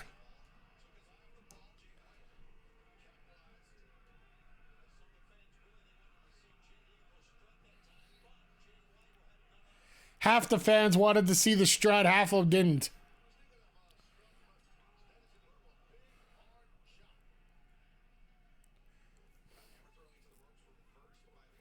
I love how somebody threw out the fleur-de-lis in the crowd, and then Switchblade acknowledged that we put it away right away.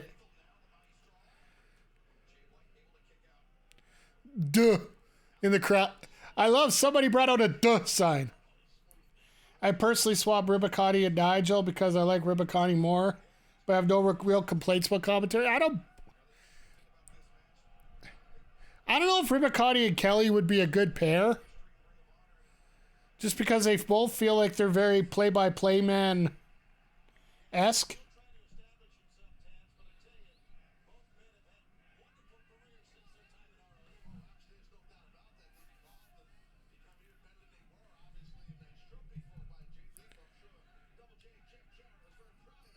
It's always interesting to see here that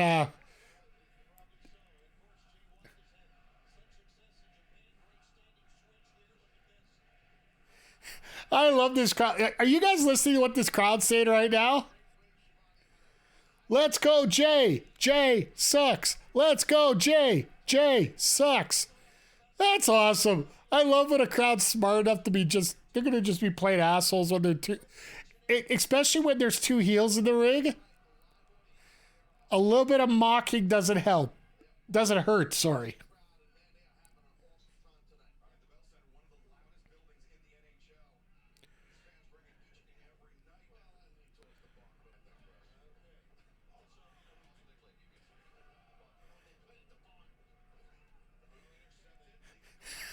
I love how Taz is trying to not put over the Happy Towns, which all the power to him.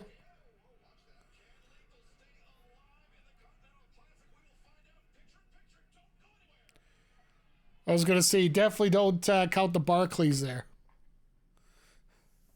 In terms of loudest arena.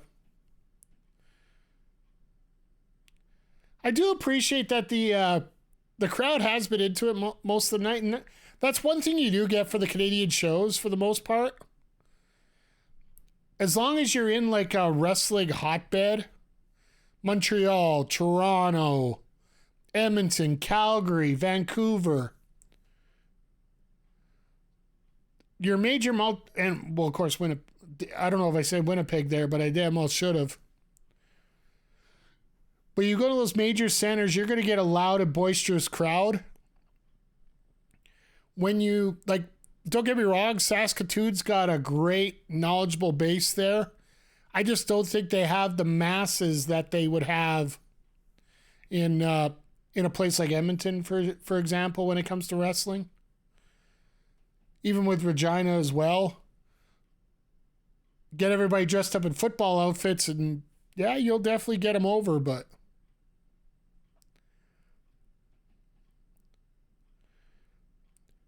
I do appreciate Tony Khan giving the try to some of these smaller markets last year, especially in the summer, to see if things would go well over there.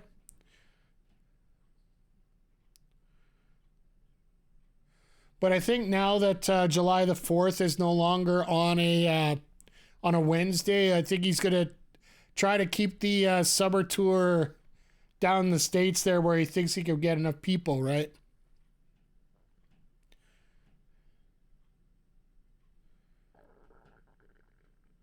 Because, yeah, like we said before, summer tour is in Canada. A lot of people aren't very interested in him right now, so.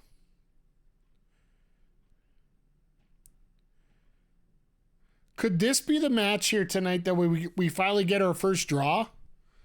We got the time for it, so it might make sense.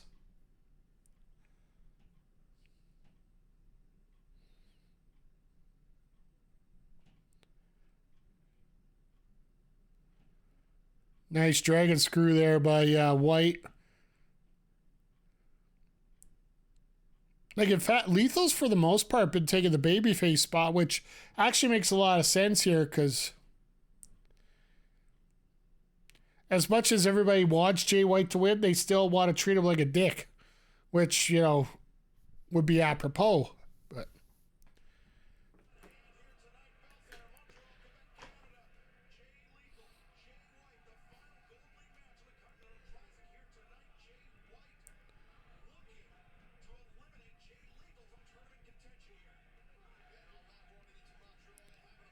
oh, and I found something interesting here. I was listening to a podcast this week, and they were actually talking about why do they have the Gold League and the Blue League when the colors for AEW are blue or black, gold, and white. Why did you have the White League instead? Yeah. Unfortunately, there would be a few comments I would make about that.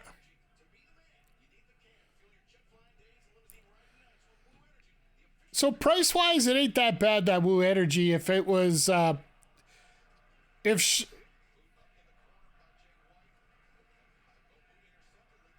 Jay's forever. Maybe they're in Toronto.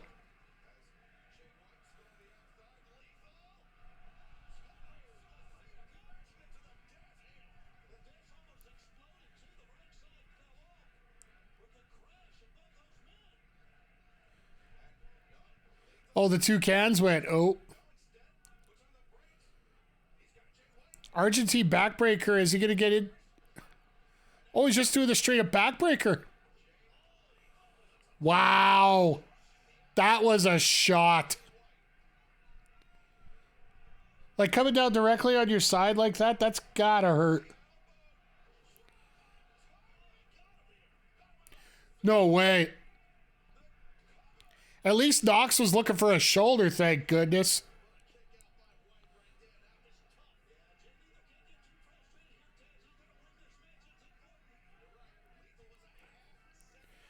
Lethal combination and a lethal injection. That's what he needs right now.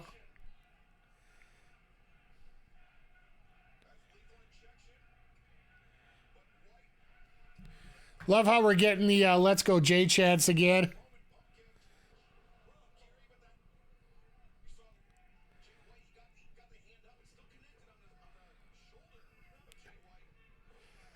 Knee breaker. That's what my knee feels like right now as I got hit with a knee breaker.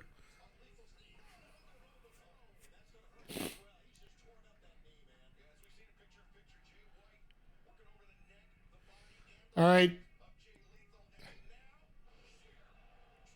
That Brave Buster is absolutely nuts.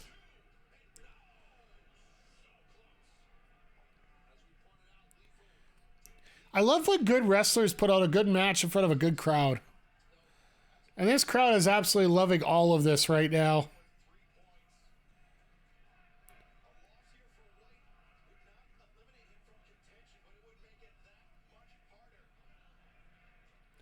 Yeah, basically for White to get in, he would have to...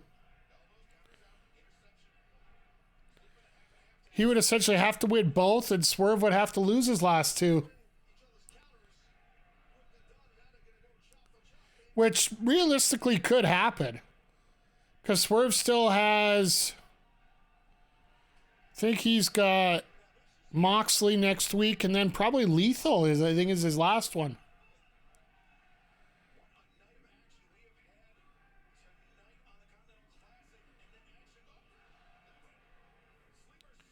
So we got Danielson Garcia on Friday. Could you imagine Garcia going over again on Danielson? And Danielson Elite. Okay, I thought they were doing that tonight.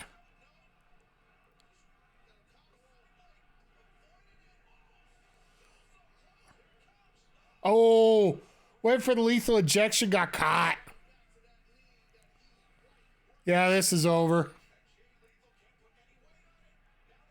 Whoa!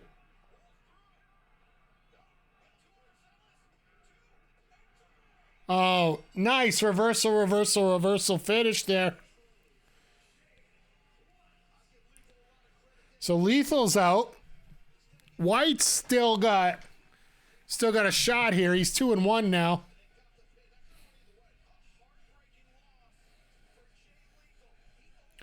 And this crowd has given both these guys a hell of a respect moment here.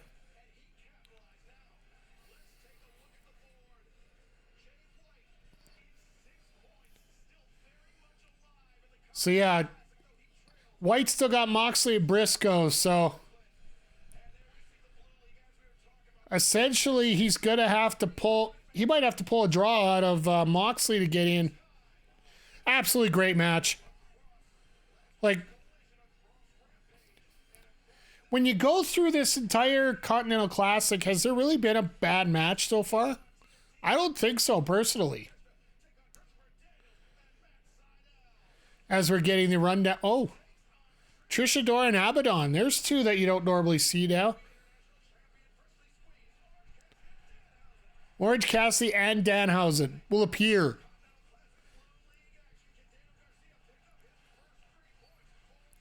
All right, Danielson Garcia. Then they got to get that Danielson El Idolo match is the one they had to make up for first week.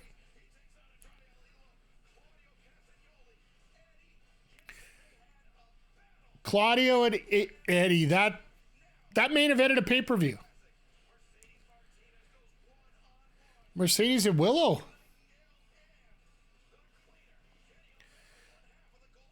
I thought we were getting that tonight.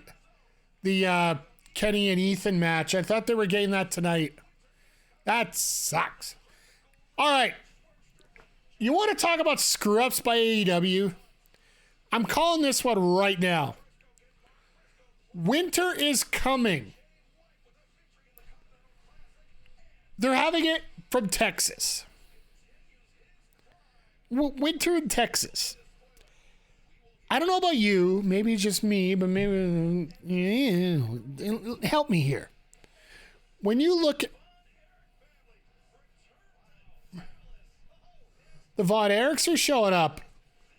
Nice. Strong and Page next week. Let's go. As we get ready for our main event here. Wow. This is going to be 20 minutes of fun, but help me out here. Winter is coming. Where would you consider it more appropriate? San Antonio, Texas? Montreal, Quebec, Canada. Like, I'm with you. Anchorage or Whitehorse. Like, you had it. Like, here's a layup. Take it. Montreal was the finger poke of doom of locations to have this show at. But no, we're going to have it in Texas.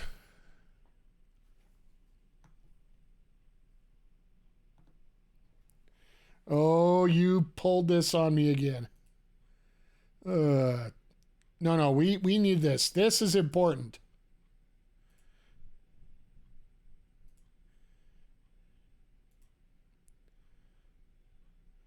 Sorry, my stream deck closed down, so I got to load it back up. Hey, it got cold there 1 year. Yes, 1 year.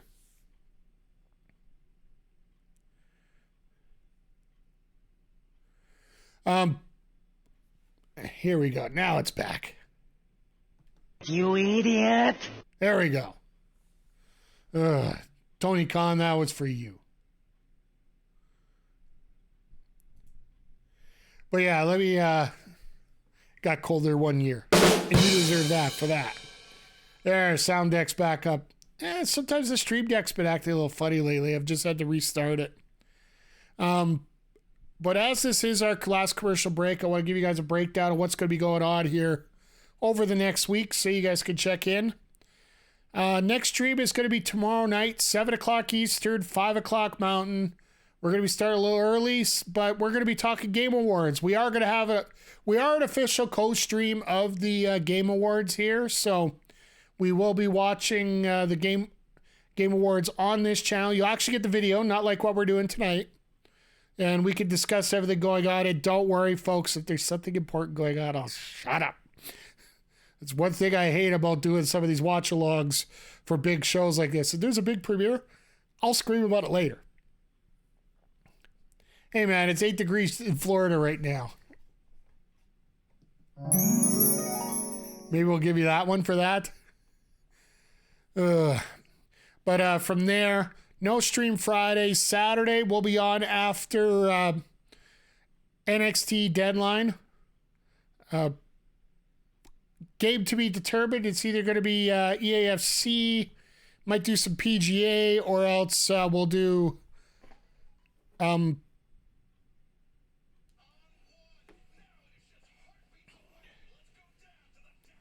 Sorry, I just got an extra note there from...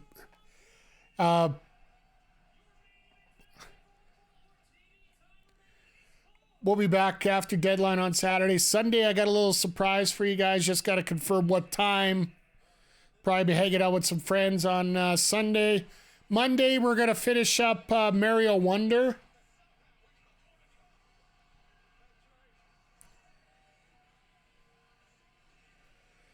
I can't believe Excalibur covered up the entrance for Adam Copeland. He's got the Hitman boots on. I love it.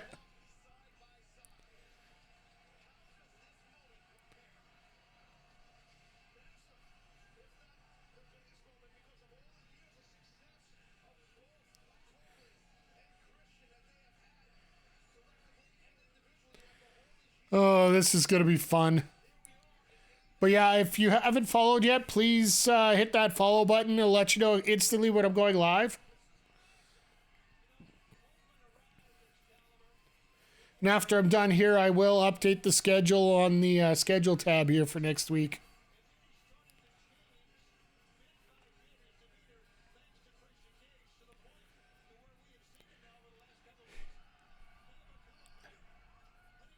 I love the fact that there's an Edmonton Oilers toque in the crowd here tonight. Represents some good hockey tonight. Which they're actually playing right now, which it's the first time in a week they're actually playing.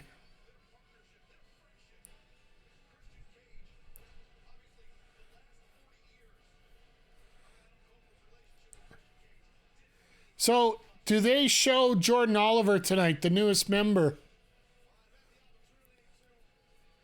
If you guys didn't hear, I believe they call it the East-West Express. Their team name on the Indies, that was Nick Wayne and Jordan Oliver.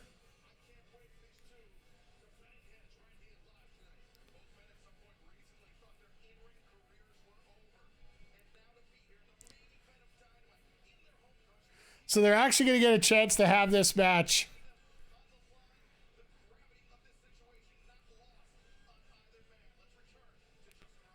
All right, Jess, to get these announcements in, let's get our 15 minutes of fame in here.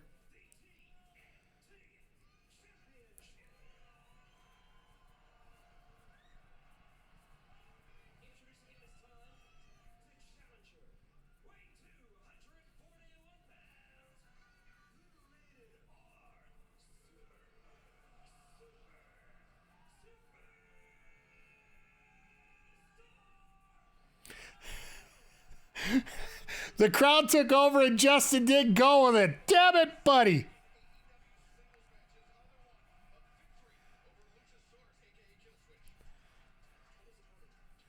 Oh, the fact he gets announced from Toronto, Ontario, that is great. For those that are watching that don't watch hockey, Montreal and Toronto are, Philadelphia and Dallas are in football. The Yankees in Boston in baseball. Republicans and Democrats in the States.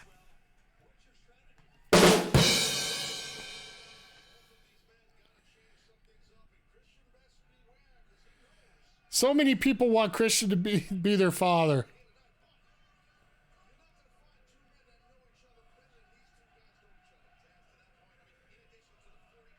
Montreal Canadian team right off the bat.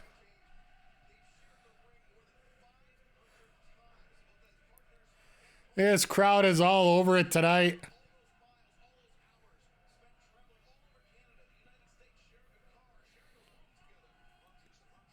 Trying to get over this story. I don't think you have to get it over that much more, I hear.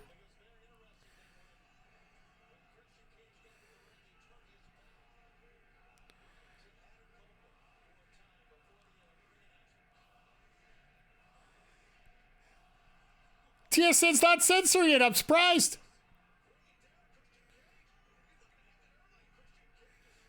Got a sleeper in. That is interesting. Like, Copeland went straight for a sleeper. Didn't even go for a lockup.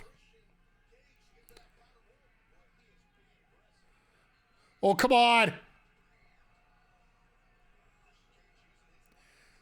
Shout out to Sheamus right now. 10 beats the Bowery.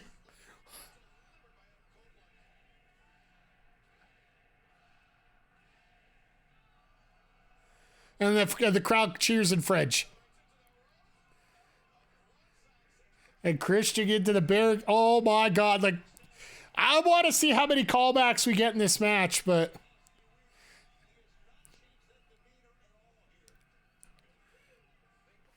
you could almost count the fact that you might have, wow. All right. There goes all the woo energy.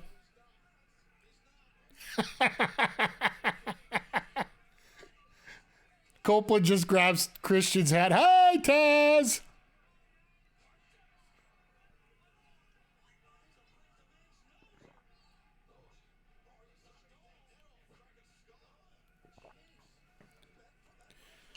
Christian knows how to backpedal pretty good.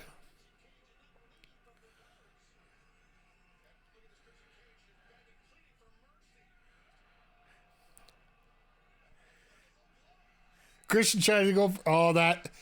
It sucks that they didn't get the camera going on that. Christian tried to get himself DQ with a low blow, and Copeland's having none of it. Shout out to Pete Dunne right there. Butch, Pete Dunne. He'll be Pete Dunne to me for life.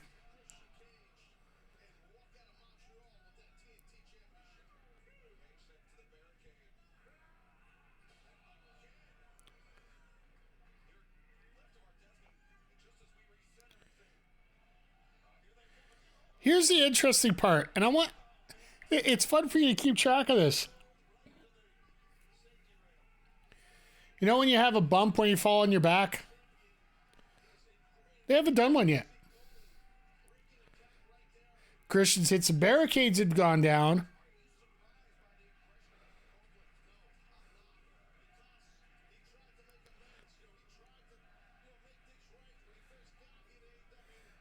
And a Who's Your Daddy going on. I love it.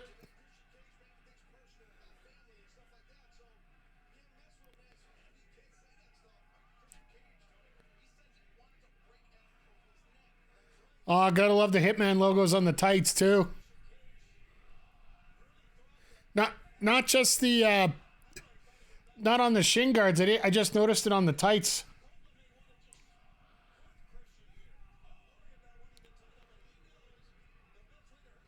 Ooh.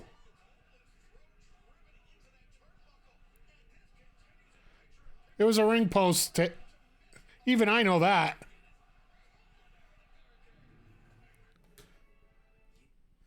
All right, picture in picture now. Now Christian tried to go over the count out. I love it. Literally hauled the referee back into the ring worse than a wrestler.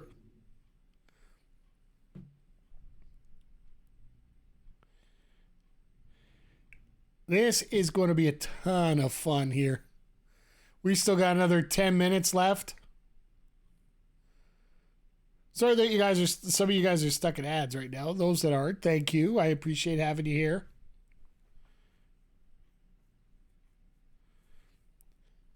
Ha! Britt Baker. I love that she's watching the show. Just threw out a tweet. Loser has to grow their hair back out again.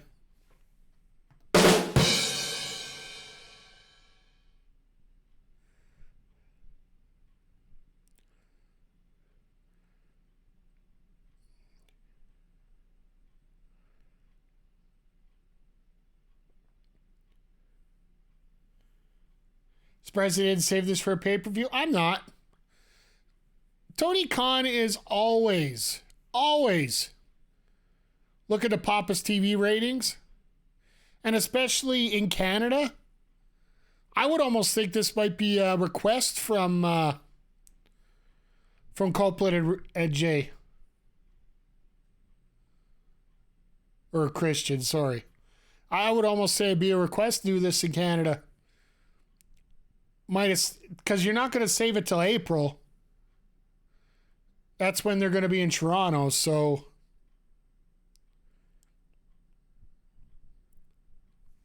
Christian looks like he's got some guns on him. They're pistols, but they're still guns. I know I'm not saying a whole lot myself. I haven't been to the gym in a while. Well, basically since I got COVID here, so. Toronto's when they team up. Hey, that makes a lot of sense. Between now and then, I think we definitely could see that happen. Because, yeah, Revolution's in March. Doing the math. Yeah, they could easily, there'd be a month in there after the pay-per-view.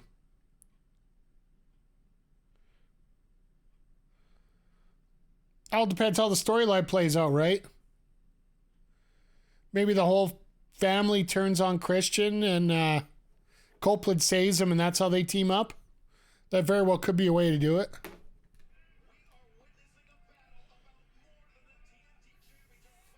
Copeland and Christian versus Omega and Jericho? Here's how you do it.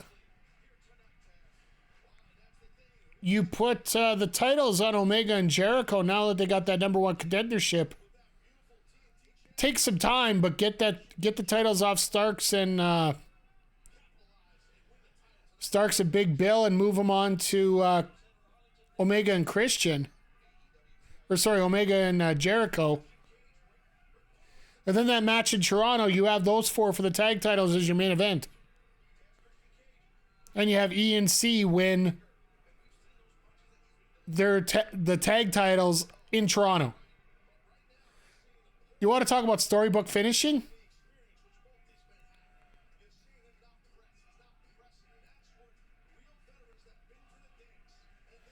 Well, I'm glad the censors aren't working that well.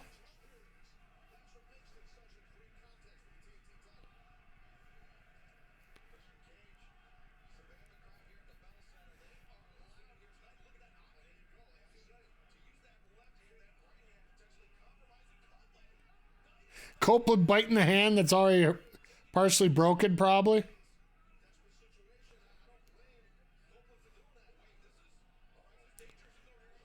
There's a bump. Okay, I'll take the old no bumps rule back.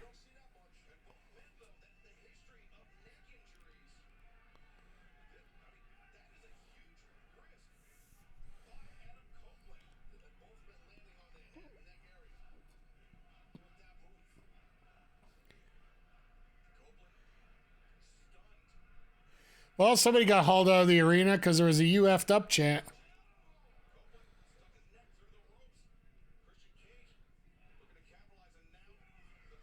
Ha! Oh no! Wow, really? It's almost as if he knows everything that Christian's gonna do before he does it.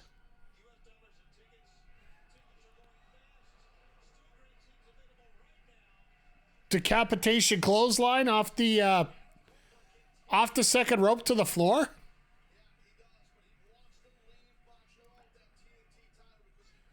I love the fact that it's Copeland that's changed everything in his repertoire here tonight.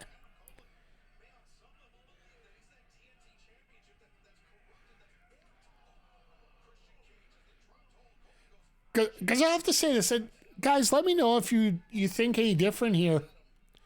The style of this match has been a lot quicker than what you would expect from both these two. It's more of a that I hesitate to say here. It's more of a AEW style, where there's not a lot of rest holds, there's not a lot of breaks in play here. You're just literally go for the last 15 minutes.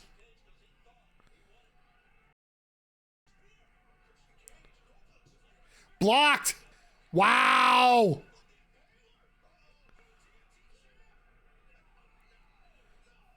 Surprised he's allowed to call it the Impaler. Because Gangrel doesn't even own the name Gangrel.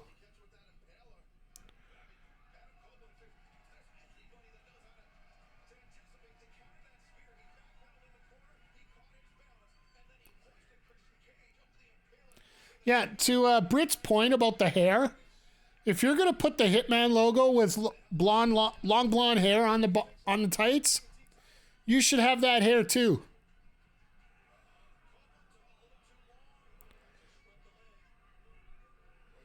Oh, this should be it.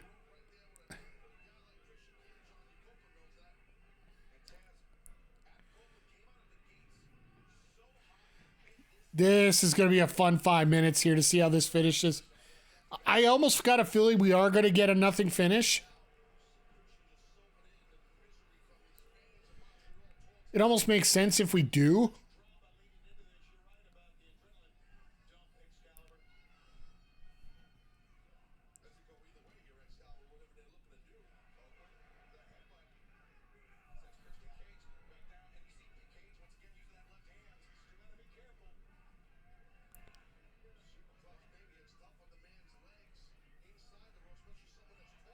Oh, nice.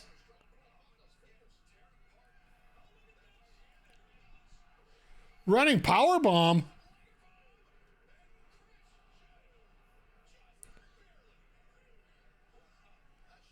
Now everything's starting to slow down a little bit. Which actually makes a lot of sense. These guys put everything on the line for 10. It's one thing you like about places like here.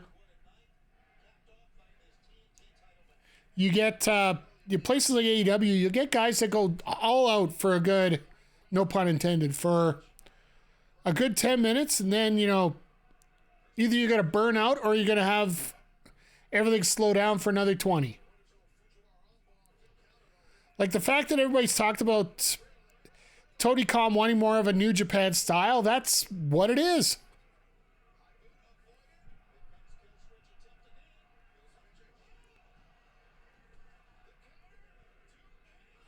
Yeah, Excalibur doesn't know what to call it because you can't call it the execution.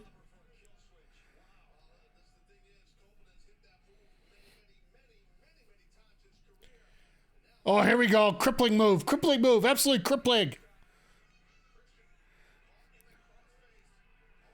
You're almost scared of hearing the word da-na-na-na-na-na-na-na-na.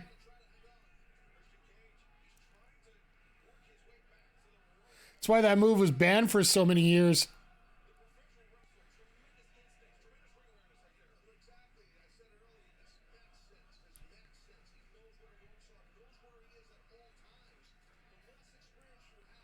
This crowd is all over it tonight with the "This is awesome" chants. And shout out to the Montreal crowd. They always deliver.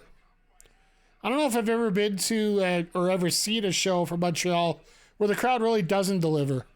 Maybe it's the fact we don't get a lot of them.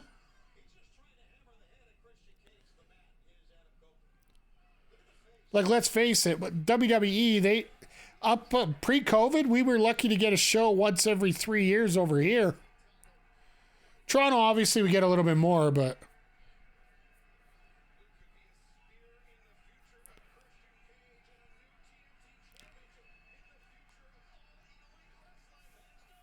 everybody in the crowd standing up. I love it.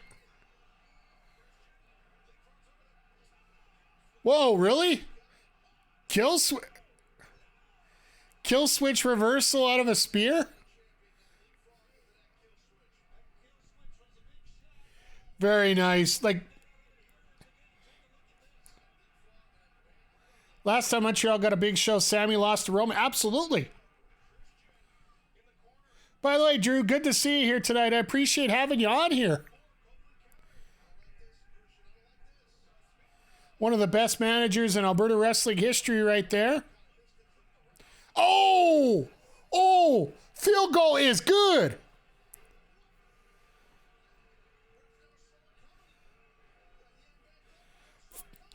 Man, got to go try out for the Alouettes. They might need a new kicker if their kicker's going to go to the NFL after winning it this year. Hot diggity dog. Oh, miss. There's the spear. Oh, here we go. Double spear. All right, somebody's got to come out to shock this up.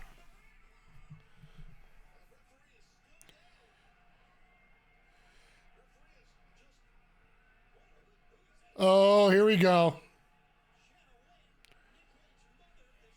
Nick Wayne's mom, who's going to side with Christian, who's been coerced by the devil after Copeland just concertoed his...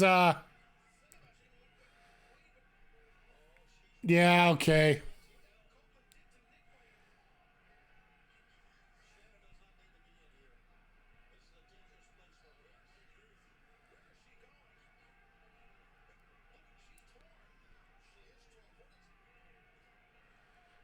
Yep.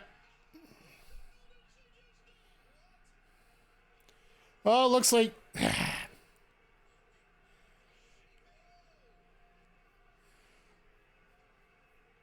Yep.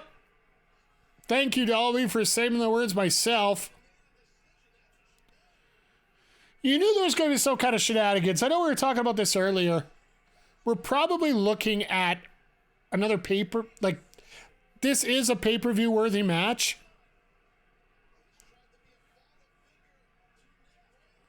But here's the question. Is this the finish? Because we are going overtime.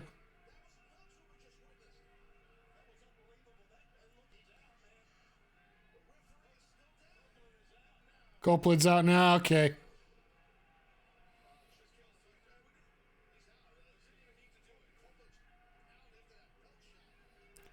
Wait for it.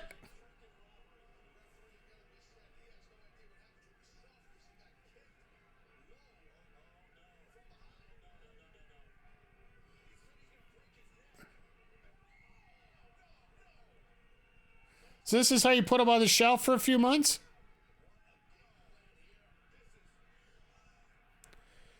Yep.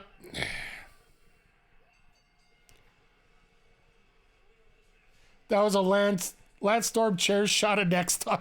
Yeah, like they tried to get the best angle they could on it, but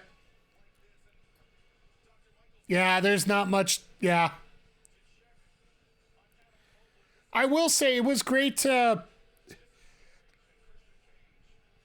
This is going to be able to write Copeland off for a couple months. Let the story continue otherwise right now with the patriarchy building back up, and Copeland probably doesn't come back until after the pay-per-view, which I don't mind.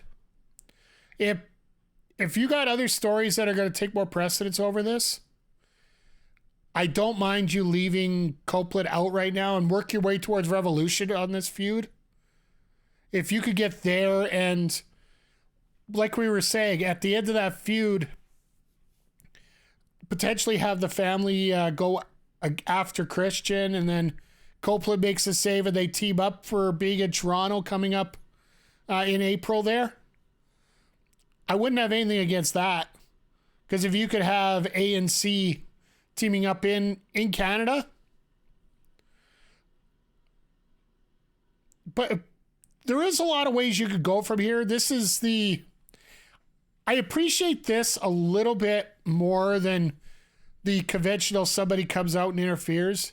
At least there's a little bit of story behind this with the concerto that Copeland gave to Nick Wayne right in front of her when he told her to, or she told him to stop. I don't mind that in this case. And like it's a bit of a... Did they end up doing a legit match? Yeah, it was a legit match with a bit of a ending with Nick Wayne's mom coming out off a double spear while the referee was down after he got nutted by Christian. They did the double down with a double spear. All of a sudden, Nick Wayne's mom comes out, grabs the belt, bashes Copeland in the face. Unprettier, or kill switch, whatever you want to call it. Kick to the back of the neck.